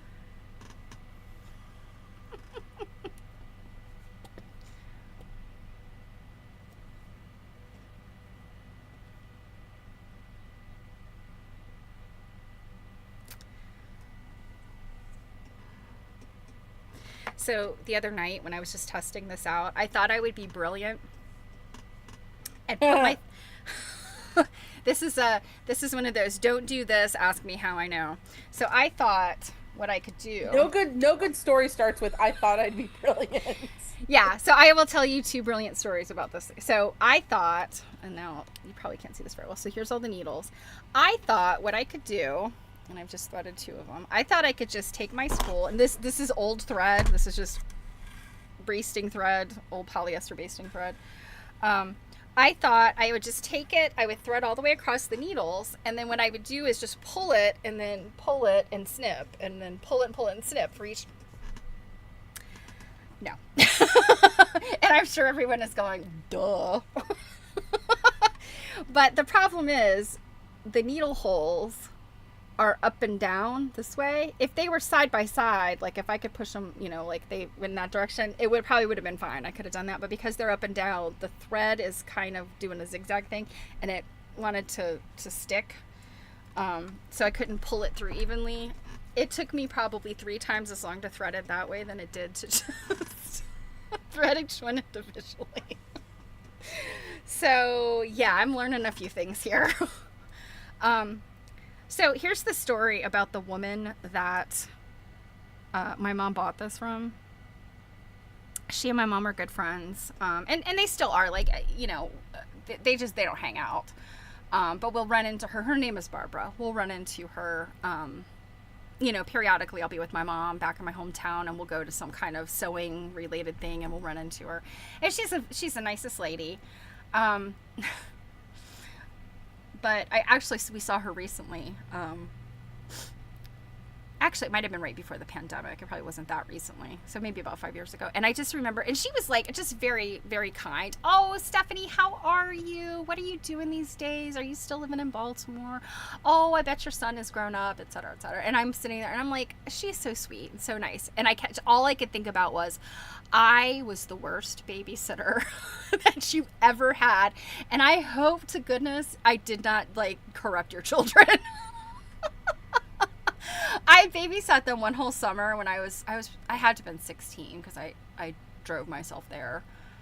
And I just absolutely hated it. I was so bored. And they didn't have anything fun for me to do with the kids. Because there was a community pool that many of the kids from that neighborhood and my neighborhood belonged to. And it was within walking distance of my house, but it wasn't within walking distance of their house. So it was I couldn't take them to the pool really. She didn't want me driving them anywhere. So the one child was still in a car seat. Yeah. So we were just stuck in the house all day, and it was hot. So imagine the last couple days, nobody wants to go outside, especially with little children. So stuck inside the house with them all day long. Do they even have a sprinkler or kiddie pool or something to do outside? I think that we might have done sprinkler kiddie pool one time.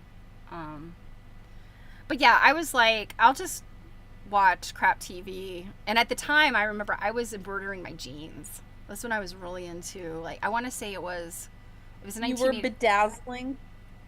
No, I was embroidering. This was 1989. So 20 years after Woodstock. And I remember that there was a lot of big, Woodstock 20 years kind of stuff. So yeah. And I just remember thinking, and I remember she would leave me things to cook, and I was I still don't cook very well. I have to have a recipe. I can't. I mean, yeah, there are some things I can cook without specific recipe, but if I'm gonna make chicken or hamburgers or something, I need to know how long do I cook it on each side. Stuff like that.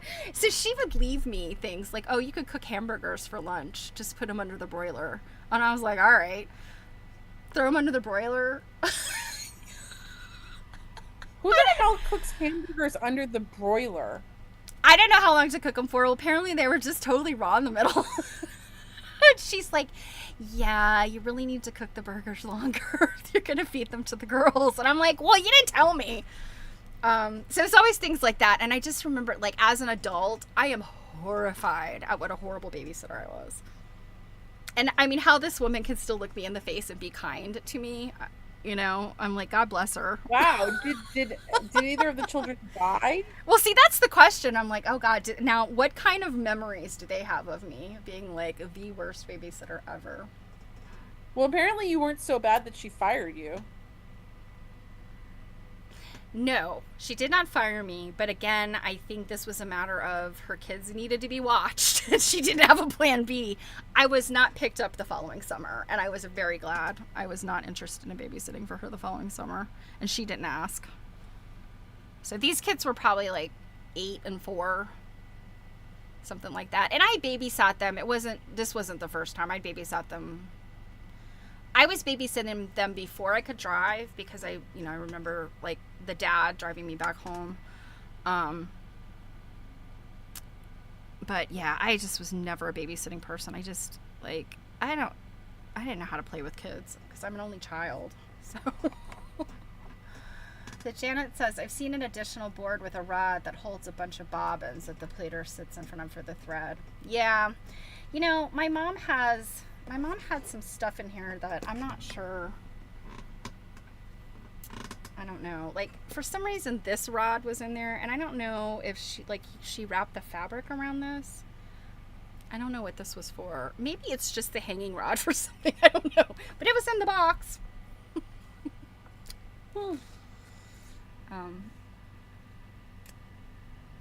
But yeah, like I said, these pleaters are not, the needles alone being so expensive, but I'm very curious as to, are people still buying these? I guess people that are into heirloom sewing would of course buy them. But, I see them on eBay and on Etsy all the time. So I would assume that not only are people who had them in the 80s trying to sell them because they don't want them anymore, but maybe people of today want to get I don't feel like I ever see those. Probably because you're not looking for them. That's true. Yeah, I'll go see 50 of them. Yeah, last time I looked, just out of curiosity, because when my mom couldn't find hers, I was like, you know what? I bet she got rid of it ages ago and has forgotten. Because she kept saying it. Oh, it's in this, it's in the closet. Surely it's in this, in this box. Blah blah blah. I was like, she's probably got rid of it and has forgotten she got rid of it. So I had looked just if I was gonna buy my own. I thought, if it's not terribly expensive, if I could find a used one, for this project I want to do. But when I looked at the price, I was like, I'm not gonna buy one of these. They're like still $150, and I think that's what they cost in the 80s. If I remember. Wow, correctly. that's a lot. Yeah. And that, of course, my mom, of course, got hers used. So she did not pay that much for it. But the woman that I babysat for probably did. Oh, Janet, you've looked for one occasionally. Again, this is just in the past, I don't know, a couple years. There were a bunch of them on Etsy and eBay. And I think most of them never even knew they were a thing. Yeah, most of them I think were reed pleaters. Reed I think is kind of unless Martha Pullen, whatever she came out with, if that is like a more modern version, that maybe she came out with more recently. I think these reed pleaters have been around for a long time. I feel like the reed pleaters are the more common ones, particularly because they have a smaller, I don't know what we call it, a throat or a width or whatever. I guess when Flicky was here, she was talking about the 32 needle one, and that makes sense for adult sized garments, whereas this doesn't. This is only for like children's and smaller pleated applications.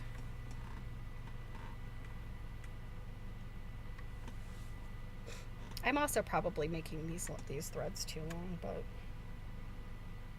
A friend of mine that I worked with at Kohl's is currently texting me, telling me how she was talking to her husband about how she is thinking about going back to work for Kohl's. I'm like, why on earth would you want to do that? Now, she's older, she's technically retired. And Oh. she was like, well, when I was a department lead, she used to run the Mrs. department. She was like, it was really easy work, and I miss talking to customers. And I was like, oh my. No shade, but yeah, I mean, I would go back into retail only if I was desperate. Um, Um, and I would only go back into retail if it was not a if it wasn't well, like like if I needed to, obviously if I needed to. But I would only go into a non-customer facing position. yeah, I definitely feel like um Like I would probably do what I was doing when I left the admin position. I really feel like customers have gotten far worse than they used to be. Since COVID, since like COVID removed from people's brains any sense of like human decency and decorum, like when they were shopping. Like the number, like never in my life have so many people, like once the mask mandates went away, like the amount of people that wanted to like I'm not even exaggerating when I tell you it's like they wanted to snuggle me. Like they were coming in for hugs. Like they were so close to me. Like if you're so close that I can smell your breath, you're too close. Like and like you're just asking me like where the bathroom is. Like we don't need to know each other that well. Yeah, Like I feel like people, yeah, I almost feel like people swung too far in the other direction after, when mask mandates and distancing became less important or, less mandated. People were like, I need to get closer to you than I ever have. Oh, Janet says there's yeah. still a couple $100 on eBay, yeah. Um And I also wonder and maybe if maybe they're not people aren't making them as many of them anymore too. Maybe I don't know, Rita's still around. But sorry, go ahead. I was gonna say, are there modern day ones? I would assume Martha Pullen. I would assume those are modern because she is still doing stuff. I guess if her heirloom products are still being manufactured, I would assume that she still is making them. But I don't know if Rita's still in business. I would have to look it up.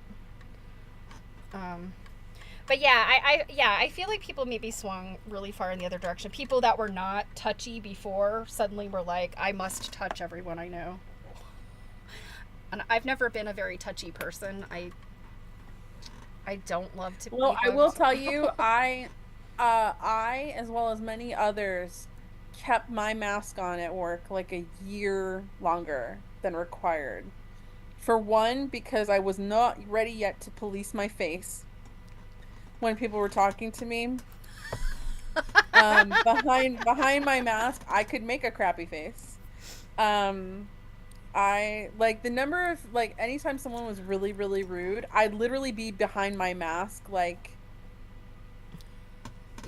like just being obnoxious. And then other times when I would be on my computer, like making the schedule or something, it's so mind numbing. I'd literally be behind my mask like this. So I didn't want to have to like think about that yet. And also we had quite a few immunocompromised employees. Mm-hmm. So we also had the excuse of like, well, we're keeping our masks on in solidarity like with them because it's still not, a retail space was never clean. No. Like we were disgusting long before COVID. Like When you work in a store where people have pooped in the dressing room, you are yeah. not, yeah. Jan says masks did have benefits. Yeah. Honestly, I never loved wearing masks because I always felt like I was suffocating in them. Even though I know, Yeah, they could be hot and annoying. Yeah, well, and I mean, in the very beginning, it was kind of like, well, people with asthma and COPD and stuff, like, is it dangerous for? And you're like, no, it doesn't, unless you are very seriously, like, your lungs are very compromised. Well, and that would be the reason everyone else should wear one. Exactly, the airflow. Of course, there's also a lot of the question about the microns of disease, the size of, and how any mask but a KN95 is not, it's kind of worthless. Like they're just kind of worthless. But I will say I absolutely loved the pandemic for many reasons. Because you could yell at people for getting too close to you. You could wear a mask on a day that you wanted to, like have a resting bitch face. Yeah, what are you wearing today? My RBF. I did 9 stitches this time. Well, show And us. they're decently spaced. See, that's what's important. Neatness and yes, that much better. Much better. I'm not And gonna see- lie, feels like Swiss cheese. And see, you can also pull those tighter and they disappear more when you have less stitches. I've been pulling tight, but like it doesn't like it doesn't like I guess I'm not keeping like a tight enough tension in between my stitches or something. LJ's gasping with pride.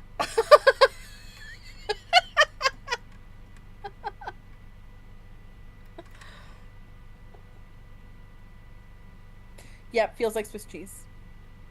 She says she likes it. Feels like Swiss cheese. She said she likes it. So I think that your less stitches you've been given the go ahead by several of us now. Your less stitches better. Yes, the benefit is it'll take half the time now.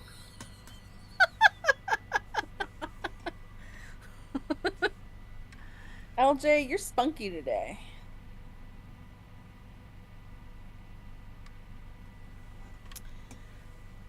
Sorry, I have to put my face close to the needle sometimes. I was wondering what was just happening. Well, I'm one of those people. I have to thread the needle like right here because I just even with bifocals and stuff like this. No, I'm the same. I have to thread it. But really close. it's hard but, to like, thread with like. It almost looks. But it looks like you were just like so upset that you just like head banged your head like down on the table real fast. It's difficult. I can't lift In the reply machine to up. in my reply to my LJ Spunky today, she said it's the company I keep. Yeah. Some of the shenanigans around here.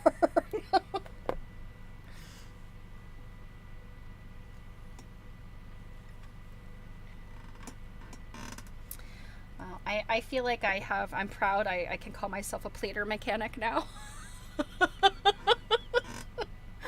I can replace needles in less than 2 hours.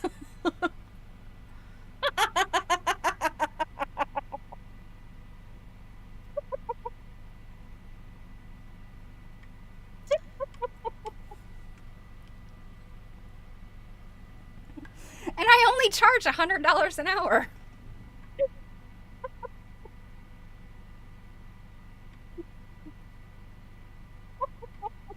Yeah, but then you were like, there's no guarantees it will work correctly afterward. Yeah, that's the disclaimer on my contract. And my husband can't figure out why I can't get another corporate or full-time job. My demands are ridiculous. Oh, Janet says it looks like reed pleaters are made in South Africa still. Oh, interesting. Yeah, I truly do not know. I mean, all I know is that, these are considered, this is English smocking. These are English pleaters.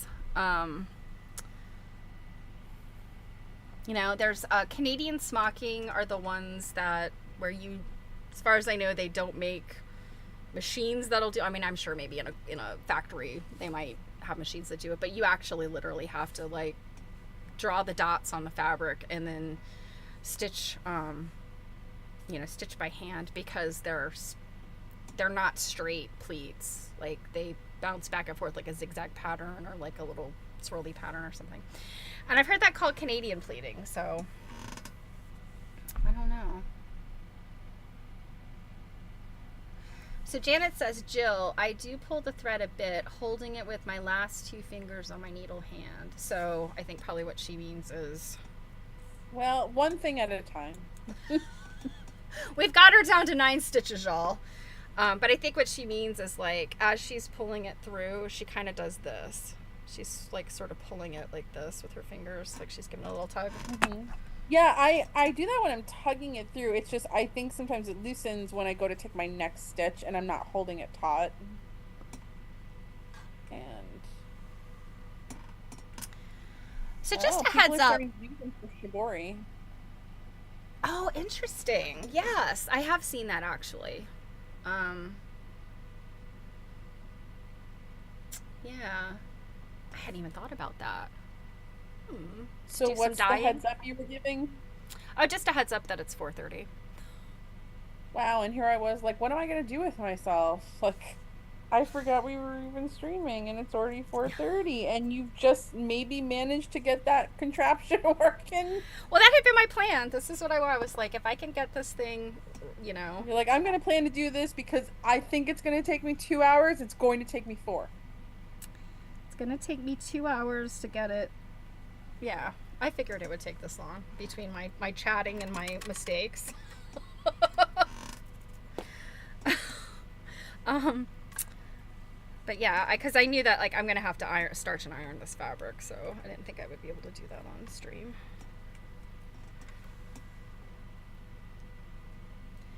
But yeah, it may be time for some food and all that kind of stuff. So And that's the one thing we really didn't talk about today. we didn't.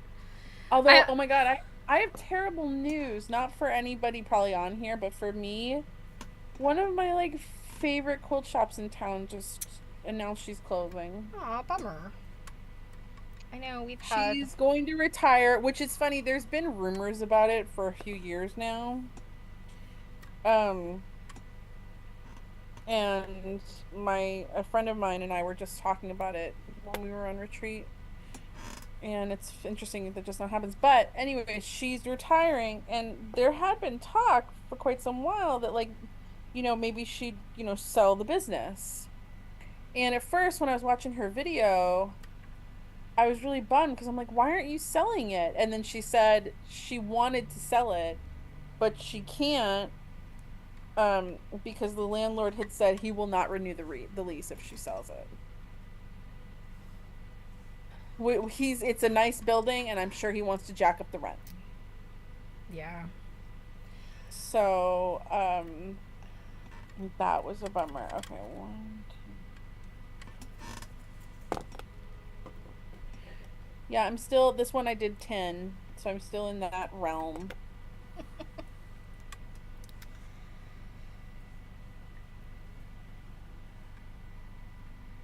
But I was able to get these ones a little tighter.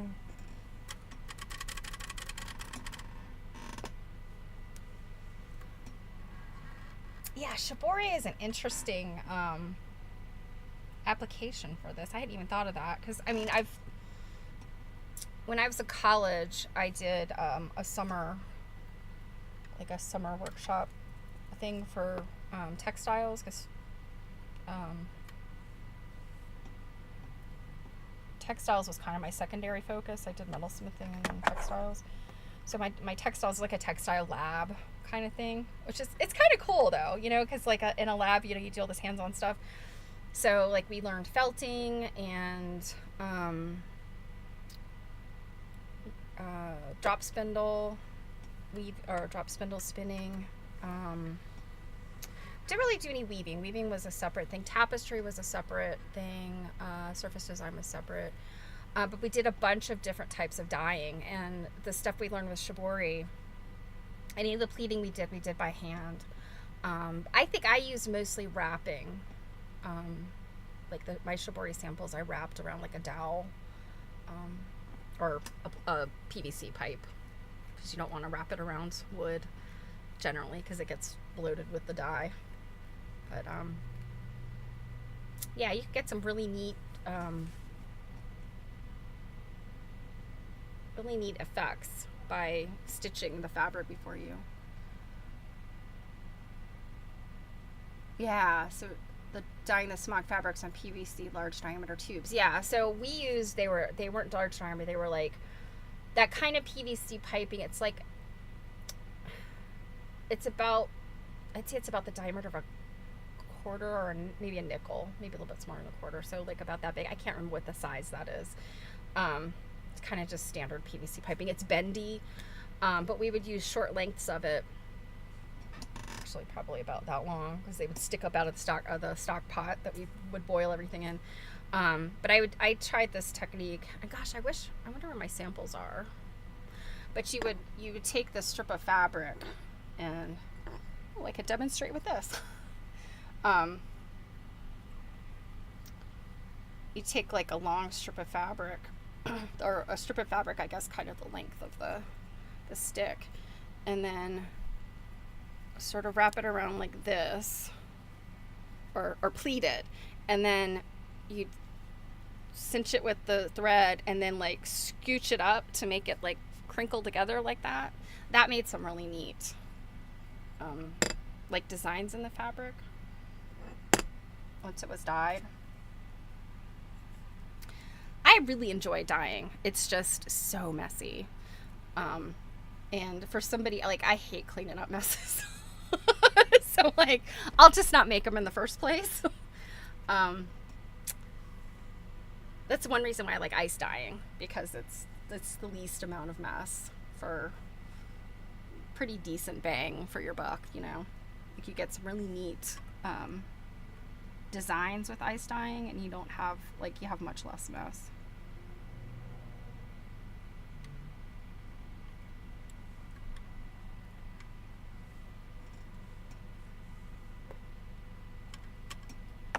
All right, last one's threaded.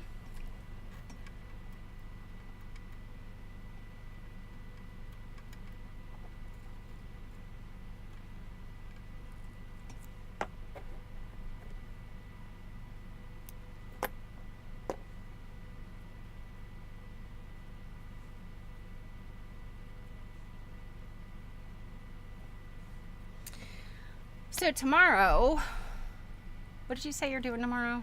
You're doing a thing tomorrow.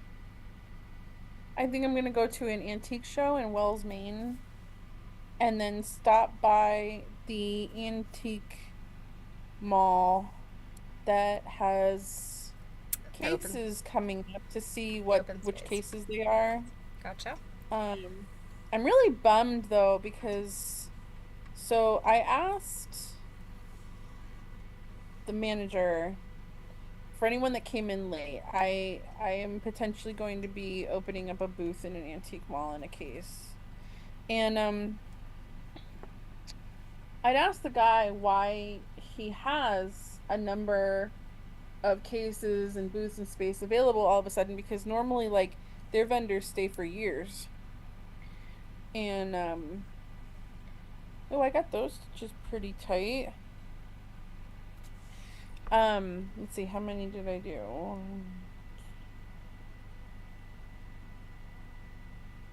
10 again. But I was asking him, like, you know, why so many all of a sudden? So they recently, it was interesting. I thought it was the monthly fee plus a 10% commission on your sales, and they also take out credit card fees.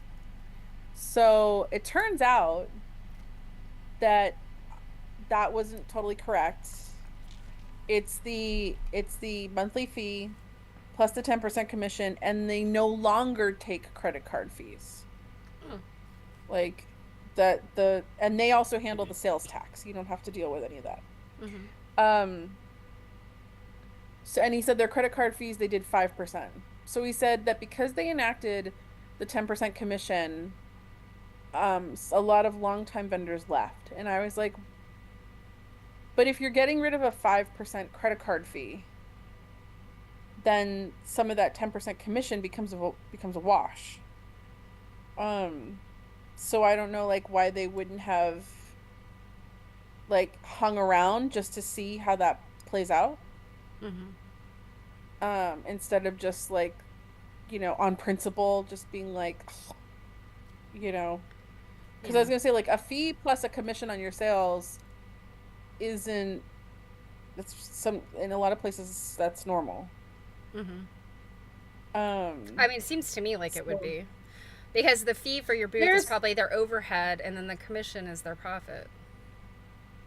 Well, he said they brought in they had to bring in that commission because the booth fees were not covering the maintenance to the building. Ah, It yeah. is an older building for sure. Mm-hmm. Um, but yeah, I'm like, if you got rid of the credit card fees, that's usually what people are always complaining about Mm-hmm. is credit card fees. Yeah. So, I don't know. I'm gonna check it out, but so far the consensus from most people is that I should give it a go. I agree. It's really scary though. Like when you said that, that now that we know that you can do a short term, like if it doesn't work out after like, 2, 3 months, you can, say adios.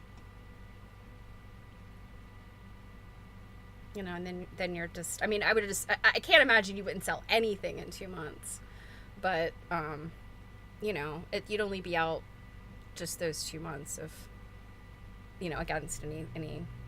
Yeah, I was thinking I'd give it a like 6.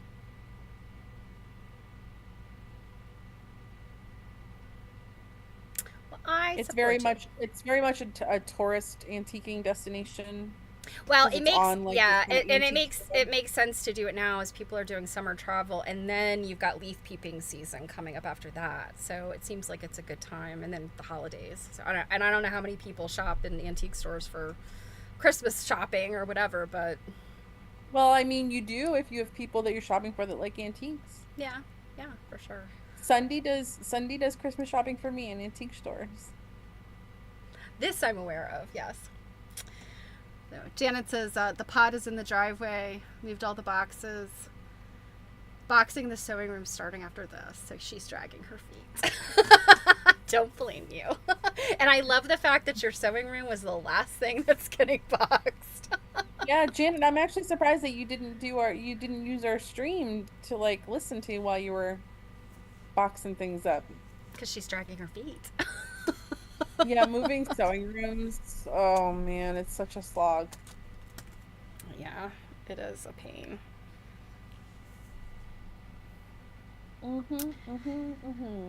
Well, I hate to say that we're going to have to release you to do your work, but I think it's getting We're to gonna be have to about that. what? We're going to have to release our friends to do their work, but I'm getting to Oh, that point. I'm getting to that point where you're getting to the hangry point. I'm getting to the hangry point. Thought about that for about 2 seconds. You know Well, what? I don't disagree with you that chatting with us is more fun.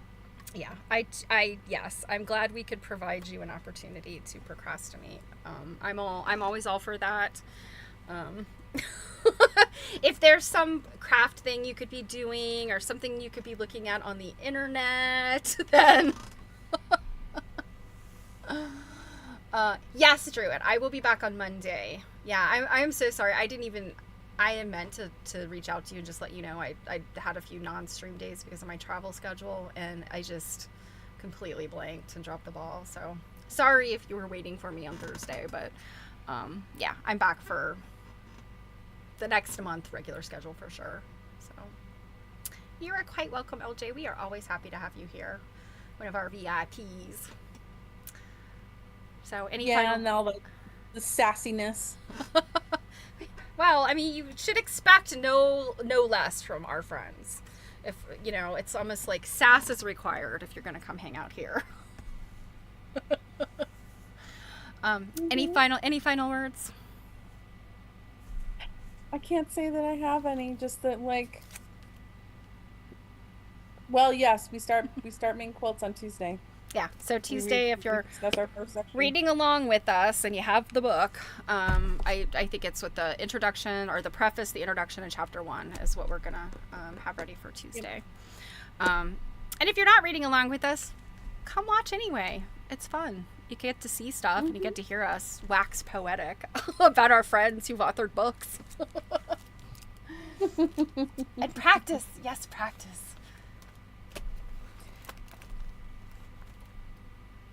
Oh no, Janet. So new physical therapy person, every muscle in your body hurts. Even your fingers. That's Wow. so fun. Better luck there. So, Mhm. all right, guys. It was good to hang out. You know, time always flies when we do this. Yep. True story. I'm gonna go. I might go plant some plants Yeah, I am in the going cool to. weather. Yeah, I'm gonna go figure out what our dinner is going to be. All right. Well, But you guys have a guys, great day. love you bunches. See you soon.